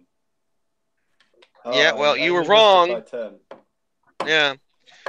With a good old 2 damage. Oh my gosh, he might eventually just die from Yeah. Just imaginary piercing traumatize the damage. kid to death. Yeah. All right. With that, it is now gonna be. Oh, that's not where it was. Too many tabs open at once. Next is gonna be the big boy's turn. So he's going to the creature that you have been fighting this whole time. Once more is wait. Did I skip Jackie? I think I skipped Jackie, didn't I? Yeah, you did skip Jackie. Oh, Jackie is gonna really do is just gonna. Oh, did Jackie even roll an initiative? He didn't. He just got put into the top of the round whenever he showed up. Yeah. All Jackie would have done in this turn is healing word Zixithis. Okay, so just roll the health then. Which would heal him for 5 points. Nice. And then, as his action, continue to dodge. Okie dokie. And mostly the dodges. just continue to talk shit to the Fomorian. All right, You make have got to be another. the ugliest giant that I've ever seen in my entire life. It's Flamorian, but whatever. Grab him by the ankle again, and guys try to pick you up. So make an So athletics he- check, or he's sorry, gonna acrobatics. roll- Pardon me. Yeah, he'll roll athletics, and you will roll acrobatics. Yep. Why is this not rolling? What is happening? Why is my phone? Why is my? Oh, there you go. He rolled a 23, and I doubt that I'm going to roll that high. So it looks like he might have me. Yeah, I rolled an 18. All right, so he now picks you up, wielding you in his offhand, and he is going to chuck you as hard as he can. So wait a minute, hang on. It's only got 30-foot range with a throw. Move him 20 feet forward, please. I feel like I don't want to nitpick. This is going to hurt me, and he should make a save. I feel like this could be considered an attack. Strictly speaking, okay, if he had the capacity to think of you as a human right now, yes, or as a being, he's thinking of you strictly as a weapon at this point. So it doesn't matter. He doesn't think about if you throw a rock, you don't think about the health of the rock. So Oh, he's using yeah. him as the damage. Cool. That's great. Awesome. So he's going to toss you as hard as he can at Umgos. Is Umgos within 30 feet of him now? I think he probably is. So Yeah, when he does that, I'm going to put my shield in front of Umgas to oppose disadvantage on the. Oh my god, it's just like the goat. So like he just pegs you Jackie guys. at you guys, and Jackie's like, All "Look right. out, lads!" And Zixis just backhands Jackie out of the building with his shield. Just get out of here, kid. Great. Awesome. Jesus. Yeah. What's going on? This is a Three Fucking Stooges sketch if I've ever seen one. Mhm. So ranged weapon attack +8 to hit. Sound good? +8. Yeah. Well, you would just get. He's not proficient with throwing you, so it's just +6. +6. There you go. Improvised Alright. weapon, Jackie. Yay. You rolled a 13. Can I make a dex save not to get fucked up? I'll give you a chance to make a dex save. You got to beat his strength score. I'm gonna beat a 26. 22. No. 23. 22. Sorry. Well, I didn't. Okay. All right. So you're gonna take. Let's see. 10, 20, 30. You'll take 3d6 bludgeoning damage as if you fell for 30 feet. All right. And then I need, because you hit the shield of Zinxis, I need you to make a strength check, or saving throw, I should say. Zinc. And the saving throw is the damage that he just took. So he just took 14, and you succeeded. Okay. So you are able to withstand the impact of your of your monk friend just crushing against the side of your shield. However, now he has landed in the spot where the specter is. So I need you to make a wisdom save. Pardon me. This is the biggest fucking travesty I've ever been a part of. Wait, do I need to make a will save? Who needs to Yeah, make a will wisdom. save? You need to, Jackie. Okay. Jackie's making a wisdom save. You got this. I believe in you. I hope you nat 20 and just destroy him with your mind. You actually have I have- advantage on this because of your personal stuff. Okay, it's probably going to roll a few times. I think my net's lagging out a bit. It'll be a second. We'll just go with the first one that rolls whenever it hits. Yeah. Oh, There you go. I rolled a fucking 5. 10. 10. Roll a 10. We give you advantage. I rolled a 10. But Yeah, unfortunately, you are now inhabited by this creature, you take and immediately you take 1d6 fire damage because he's fire type now. Oh, neat.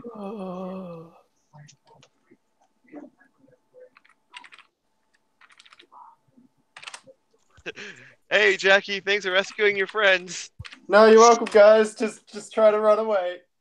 Don't worry, guys. I'm still on a scale of 0 to 27. I'm running at about an 8, so I can kill all these guys. Don't you worry.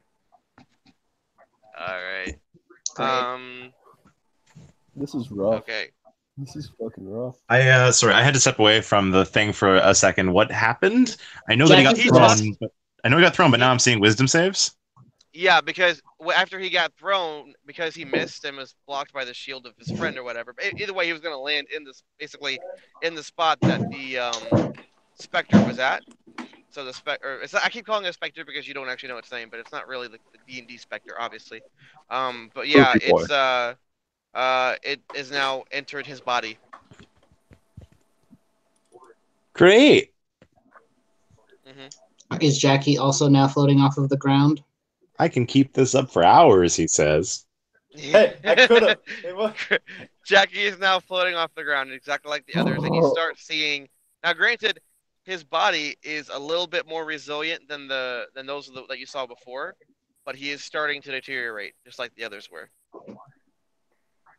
Huh. Dear diary, dear Wikipedia, how do I slap shit ghosts out of friends? Mr. Umgaz, Rawr! hit Mr. Silverspur really hard. Is it my Okay. turn yet? That was the. Hang on. That was Big Boy's turn. So that puts it actually at Zink's turn. Okay, so Holy smite to royally fuck up the ghost. Yeah, smite. I am going to You're gonna have to make a wisdom save. Actually, your sanctuary is concentration, right? Yeah. Yeah, it's gone now. Oh, it's gone. All right. So I'm going to get here, not leaving the attack range. That's 10 feet movement. It's not concentration, by the way. Fomorian there needs to make a strength save. If it's not constitution, or concentration, then yeah, you would still have to make wisdom saves when you attack. I thought it was. Strength save for Fomorian. Okay. Fomorian's gonna make a strength save. So it's gonna be a +8. I will just straight up roll his strength. And then we add 2 to the roll. So he rolled a 16. He rolled a 16? Right. Okay, then moves back here, and nothing happens. What did you try to do with that? Just so we all are clear. I tried to use Channel Divinity to attempt to have Vines restrain him. Gotcha. So vines shoot up from the ground and grab him, and as they start to pull his arms down at his sides, but he with the rippling muscles and the hump in his back starts to quiver with the strength required as he kind of rings through a la Quasimodo as he rips the vines from the ground. And that ends my turn. Okay.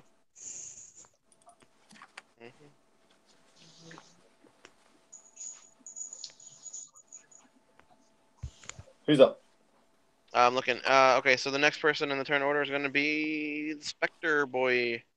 I want you to move forward at your speed as best you can, as close as you can to the Quo. Do I get? Oh, yeah. Fuck me. Right. Yeah, he can get there. Well, wouldn't he get an opportunity attack from Zink and Umgaz? Yes, he would. Rar XD. We first have to. Both of you have to make a wisdom saving throw first. Yep. See if you can even hit him. 2 wisdom saves until I make an attack. Well, Zinxis sure can. Yep. Umgaz definitely couldn't, and I really needed that 10 damage. Can Mr. Zinxis, I need you to. Oh, Mr. Zinxis is coming in with a big 9. Oh, Smite! nice. All right. Smite! So go back to where you were originally started from, please.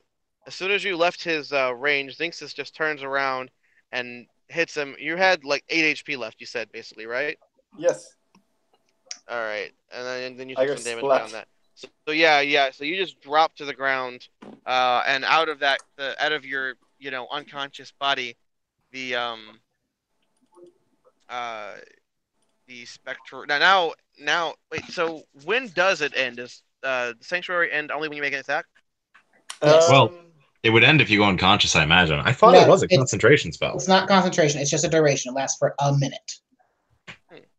The spell Interesting. doesn't protect the water creature. Blah blah blah. Well, yeah. Now the specter is going to re-enter your body now that you are unconscious. You don't get a save for this time, Son of a bitch. and now you are going to take damage every single time. And if the damage reaches your maximum HP, then your body is destroyed. Yuck. All right. So immediately take 1d6 fire damage, please. 1d6 fire damage. Yeah. Mhm. All right.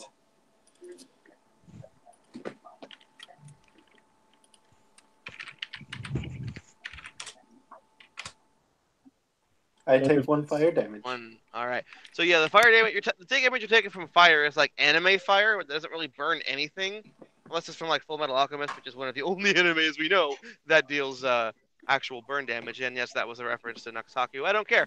Moving forward. It's now time Shameless for. plug to Nux. I have to admit, like despite myself, I enjoy some of his stuff. Anyway, right. So yeah, you've done that. It's now time for a suspector's turn, basically. Well, actually, no, it's not technically. It can make you take the rest of your movement, which you've. You can make another wisdom save to hit it though, if you want, Umgas, because it's a separate movement. All right. You do not hit it, do you? No, that's Nope. my wisdom. That's a 13. I don't know if that passes. My save Sure. is a 14. Okay, so you don't. All right. So now you are going to walk up directly on Quo and take a full whatever your most damaging type of attack is that you can do. Oh god, that would be a guiding bolt. Oh wait, no, Well, he wouldn't be able to most use my magic, dangerous. would he? Yeah.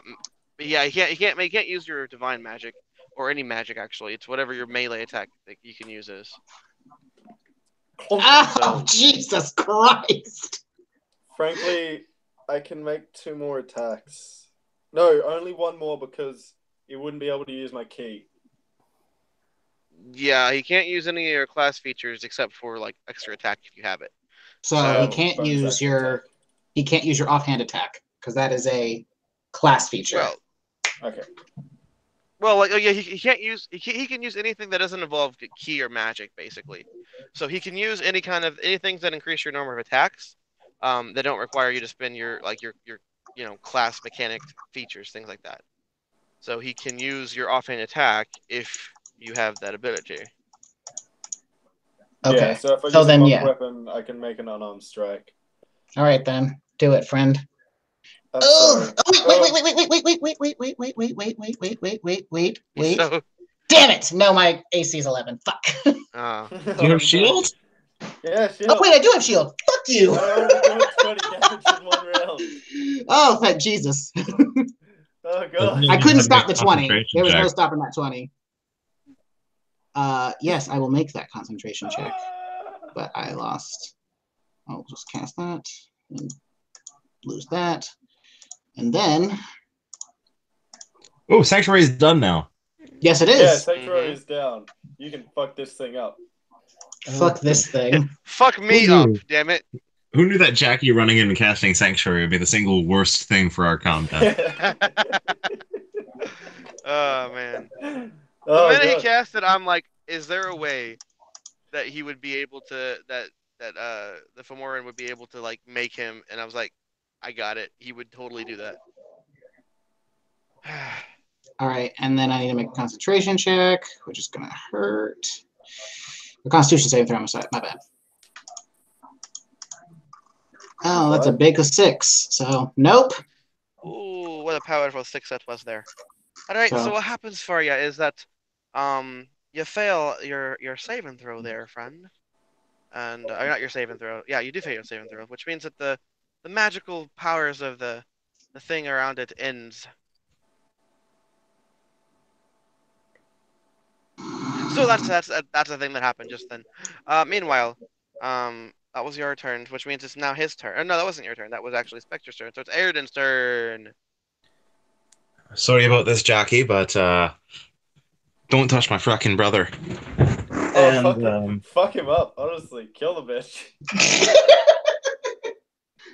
And Coming Erden to is my going body. to switch to his quarterstaff. Actually, not his quarterstaff. Sorry, his quote unquote spear that has yada yada, the stuff that me and you talked about, Lee, and make an attack with that, and then he's going to use a bonus action to make an unarmed strike using some monk stuff as well. Okay. And you thought Cross Classic before level 5 was a bad idea. That's a 12. That definitely does not hit. No, definitely I not. have an 18 AC. Great! I love it. Yep. That's a natural 1. And then Erden is I guess just gonna stand where he is unless he's able to occupy the space between the two, but I don't think that's possible. No, there's nothing in between them. No. Someone has less than 15% power on their phone. Yep, that's me. That is me. 100% we We're started. almost done. We're almost done. It's not a big deal. Okay. With this, it is now Umgaz's turn.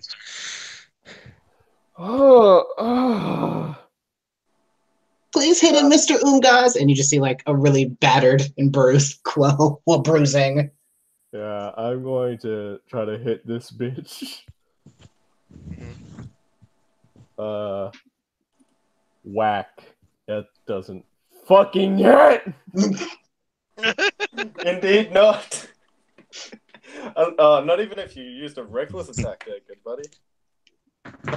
You don't want to fucking try. I feel like you're a little too happy about this whole thing there, Jackie boy. I mean, roll that dex save because I'm hitting you with fucking lightning. Oh no, not a dex save. Don't He's you only a fucking monk. don't you get giddy with me? After Oh, you no. just did what you just did. Still take damage, nerd. 2 damage. Take that 2 damage. No. All right, add that 2 damage. Add that 2 damage to the one you took before from the Spectre. Oh, this is affecting me, not the Spectre. Yep. How is it still inside my body? It only leaves the body when you die or something else drives it out. Alright. Now that you're How unconscious when does it joins. it feel about suplexes? I mean, it works on trains in some situations, so we'll see. It's up to you. You can certainly try. Anyway.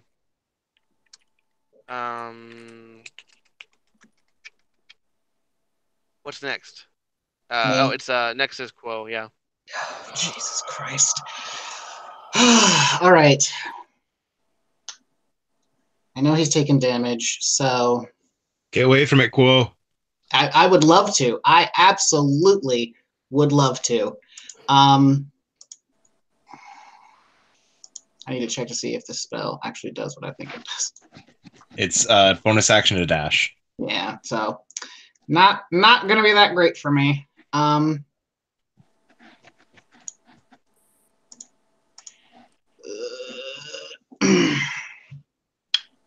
gonna throw a firebolt at Jackie Okay. because I can't waste my level 1 spell slot. You could have disengaged. Oh, I can disengage, can't I? I can do that as an action. You can. Everyone can do that. It's an action. I will disengage and get the fuck away. 5, 10, 15, 20, 25. Cool. And that will be my turn. Okay. I mean, I have an ongoing theory that glowstone might not be very conducive to the Spectre's well-being. I mean, I hope so. Be real cool if you guys could just choke slam me into the glowstone. I was planning on it. Beautiful. Seeing as I have the athletics roughly the same as your acrobatics. Oh yeah. You have advantage. You're raging, so you have advantage. Yeet. Let's do it. I like how if he does throw you, that'd be the second time someone threw you in the same combat. Yeah, just throwing I've Jackie been at thrown like things. 100 feet this entire. I've been playing with you guys for like an hour, and you've thrown me through like a bunch of walls and shit. It's what happens to new joiners, except for Umgaz. Yeah, Umgaz was the exception. It's hazing. Yeah, I mean, rivers, the air. But I believe it's Zinx's turn. No, I'm sorry. It's the ogre's turn. It's the ogre. Ogre is now going to dash forward 40 feet. Fuck that guy. And then he's gonna throw a hand axe at Umgaz. A hand axe? I don't have a hand axe in this sheet. God damn. Alright. Well, I couldn't tell you everything they have because then if you were to fight them as you are, you would know all their secrets. Well, yeah, but yeah, I guess. Yeah. Jackie's a good boy. He would never spoil things. 20 to hit, 9 damage. What's half of 9? 4. 4. Awesome. Always round down.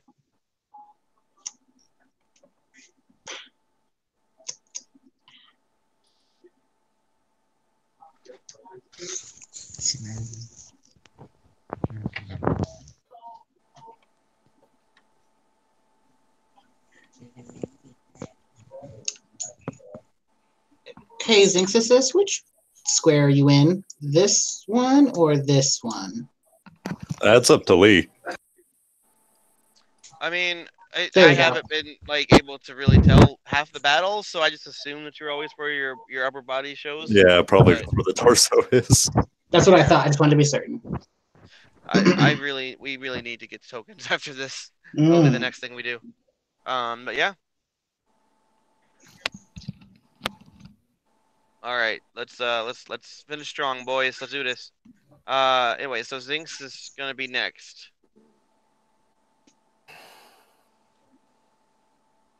I'm sorry, I was wrong. Big Boy's next, and then Zinx. I was looking at the wrong order for some reason. So Big Boy is going to move forward on Zinx. Oh no. And give him the old Wablam Blazzle. Or attempt to with a maul. He's gonna hit him with the mole. Gonna try to hit him with the maul. Okay. 1 sec. Stop hurting my friends. I just love that he would actually say that to mid-battle, mid-rage. Equally sad. Yeah, absolutely. He's a sensitive boy.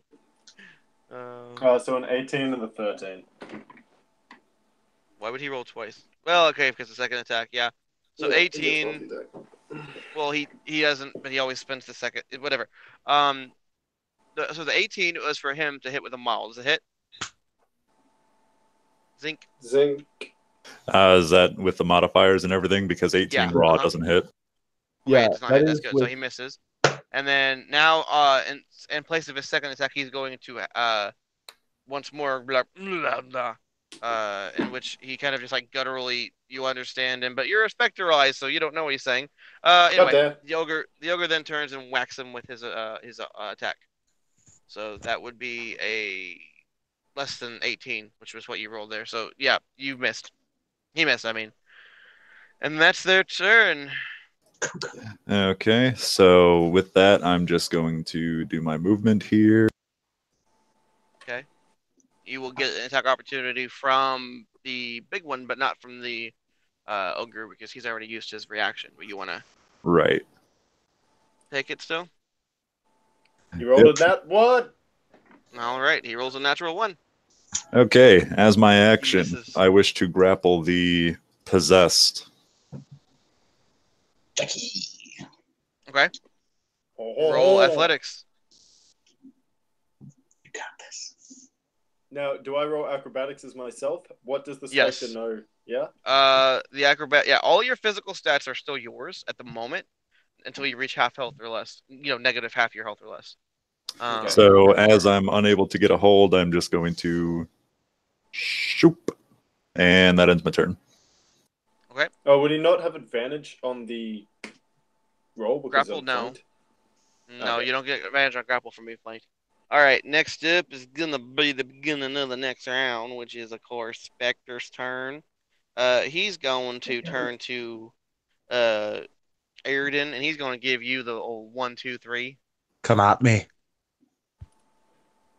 Don't antagonize him. Oh, also Oh, no. that's a crit. Oh no. Don't antagonize the ghost. 18. Oh yeah, actually, Hey, when I demons, it's stepped me, away your from boy. the Spectre, I would have invoked an attack of opportunity. When you what? When I stepped away from the possessed. Oh, Good yeah. point. Right. Except that you stepped into the light, which means he does not attack you. Ooh. I'm just waiting for this fucking grapple. Give it to him. All right. Now, anyway, so the attack rolls were a 18 16 points of damage. Got it. Okay, you guys already got it. Okay, good. All right. And that's the turn. You take your 3. Did you roll your damage for your HP? Yep. Okay. I'm at negative 3 6. more. 3 more fire damage. All right. Now it's time for To roll up the rim for Aridin. win. Aridin. Oh, it's my turn, is it? Mhm. All right. Give me a sec. Aridin is going to be well, actually, I'm going to be using both my attack and my martial arts attack to try to grapple this ghost, even though I'm not very good at it. But I'll make both attempts. Oh, wait, do I actually have athletics proficiency? I do have athletics proficiency. You could also take the help action if you wanted to and give Umgoz advantage when he tries. Umgaz will already have Rage. advantage. Yeah, he's raging. What if I get? So I figure I might as well just try it myself. 22 for my athletics to grapple. Nice. Mm. That's some deliciousness. Yeah, forget that. All right. And then You haven't Yeah. grappled, but because you aren't like a size bigger than him, you can't just throw him, but you can move at half your speed if you'd like. Yep, of which I have quite a bit. So I am going to take him and just be like, I got you now, and drag him. Are we? All right. So if we hang on. half my Now, speed, we're the rounding minute- down yeah, to 20 feet? Well, but hold on. The minute you get into the light, you feel heavy resistance coming from the body you're dragging, which cuts your speed down to a quarter of your speed from that point forward. Okay, so that was, well, moving. What does it take to move a creature around me when I'm grappling it, to turn it around, like to bring it from one side of me to the other without me moving? When you we'll say Contested that strength. just costs 5 feet of movement is really all it will cost. Okay, so before I move, then I'll be just spinning it around into the light without me even going into the light myself. Oh, so you'd be right here, and The the minute you put it into the light, that actually costs you 10 feet of movement then to turn it all the way around then. Sure. Because so 10 feet, all right.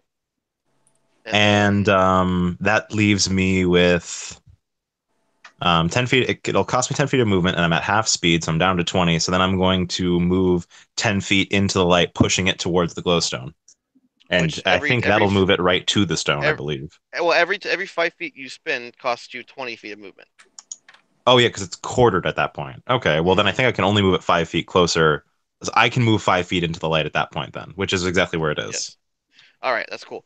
I need you then to roll, let's see, 1, 2, 4. I need you to roll 40-10 for me. Okay. Oh my god. I'd love to. sweet G's. All one. Please don't have that same problem happen again, Airden. We've had to deal with that a lot. There you go. More right. than respectable. Okay, so I need you to make a Constitution save, Jackie. Please don't die. Don't die. Don't die. Please don't die. Please don't die. Wait, what's up? Jackie, you have to save. make a con save. Oh man. Don't die. Don't die. Okay. Don't We die. like you. Don't die. Don't die. You know what? I'm gonna spite you guys. I'm gonna roll a 1. Oh, Hey. 21. Hey. So the light has forced the creature up into the air, into the adjacent space next to you, out of your body. And as it's leaving, you are able, out of spite to the creature, to draw just a very little bit of its life force back into yourself, keeping you conscious and with 1 HP. Neat. Yeah. Can I make an attack of opportunity? No, because you're Unconscious. Yeah. Well, he's conscious. He is conscious. Oh, I thought you said he was but unconscious. Well, I stuttered, but yeah, he is conscious with 1 HP. However, you are still proned. Proned? Yeah, I guess that you were actively, in the past tense, proned.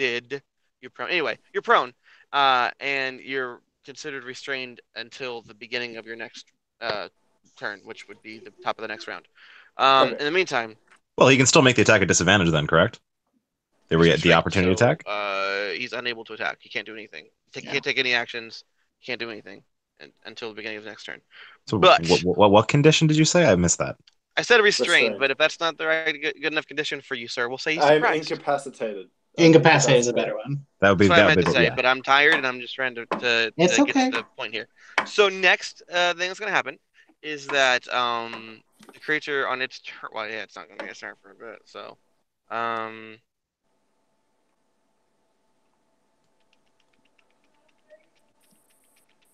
Yeah, it's Umgaz's turn. I'm a wreck-it. Oh, wait. I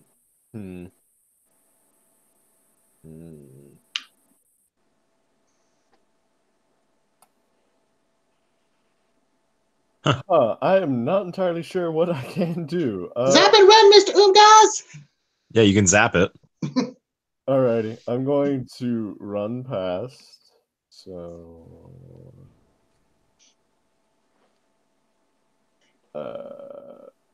when I get to 10 feet, I'm going to buzz it. So I want it to make a dex save. All right, give it a d20 plus 1. Oh, I have. Okay, yeah, sure.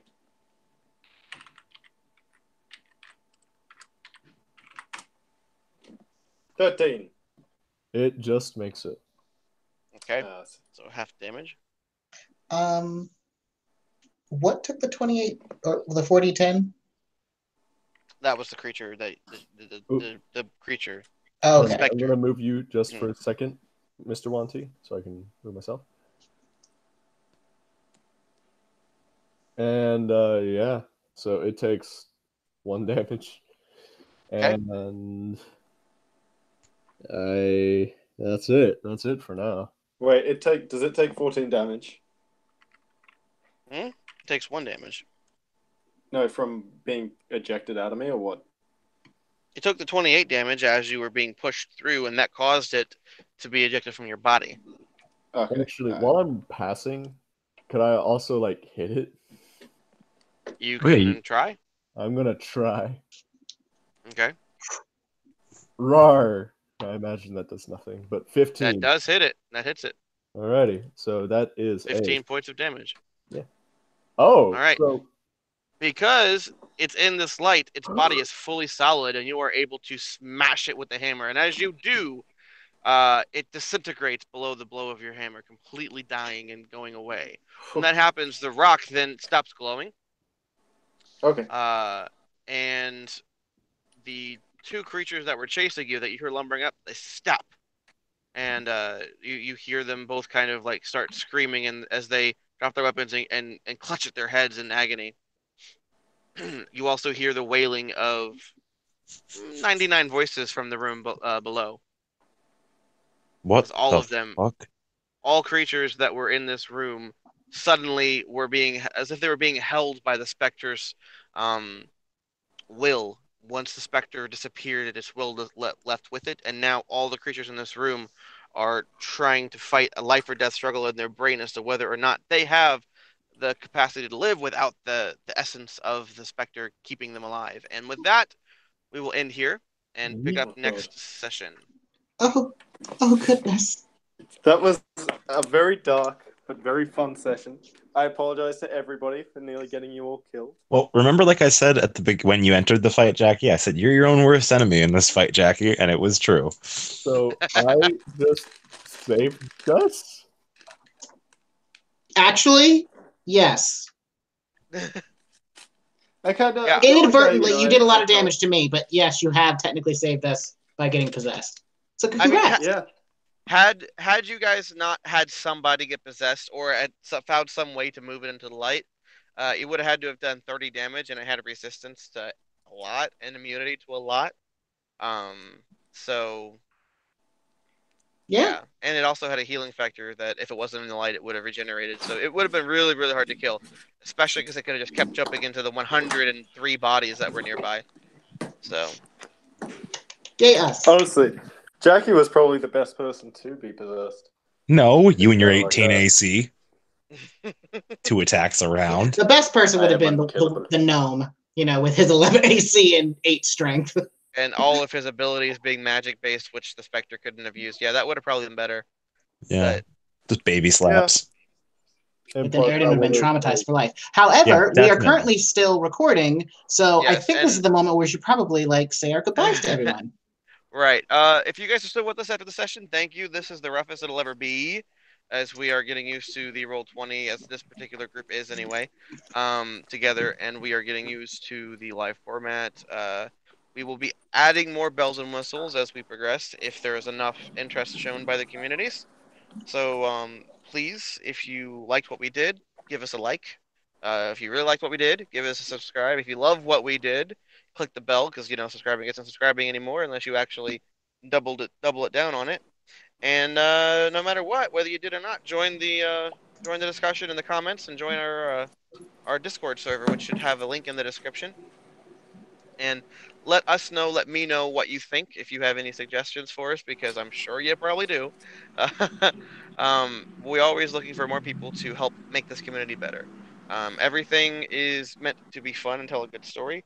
This session was the first part in a very long and arduous trek that these people will be having. And also next week, we should be debuting another main cast member, hopefully. So keep your eyes peeled for that. Anyway, as dangerously as always, I thank all of you for your time. I thank the players here for their patience with us, and I thank Jackie for doing a lot of stuff that people don't always get recognized for, doing all the work that you put into it. And so, love you all. Thank We you, all love- Jackie. Thank you. Don't worry, Thank you, guys. bus driver. It was honestly my pleasure. All right. We look forward to having Jackie back every week as the assistant director, and fairly often as one of our guest stars. So Just the occasional you. meat shield. usually I'll see how often I can make you the meat shield for the enemy. Anyway, thank you very much. We love you all. Have a wonderful night, and we'll see you next week. Goodbye. Sayonara. Bye. Later.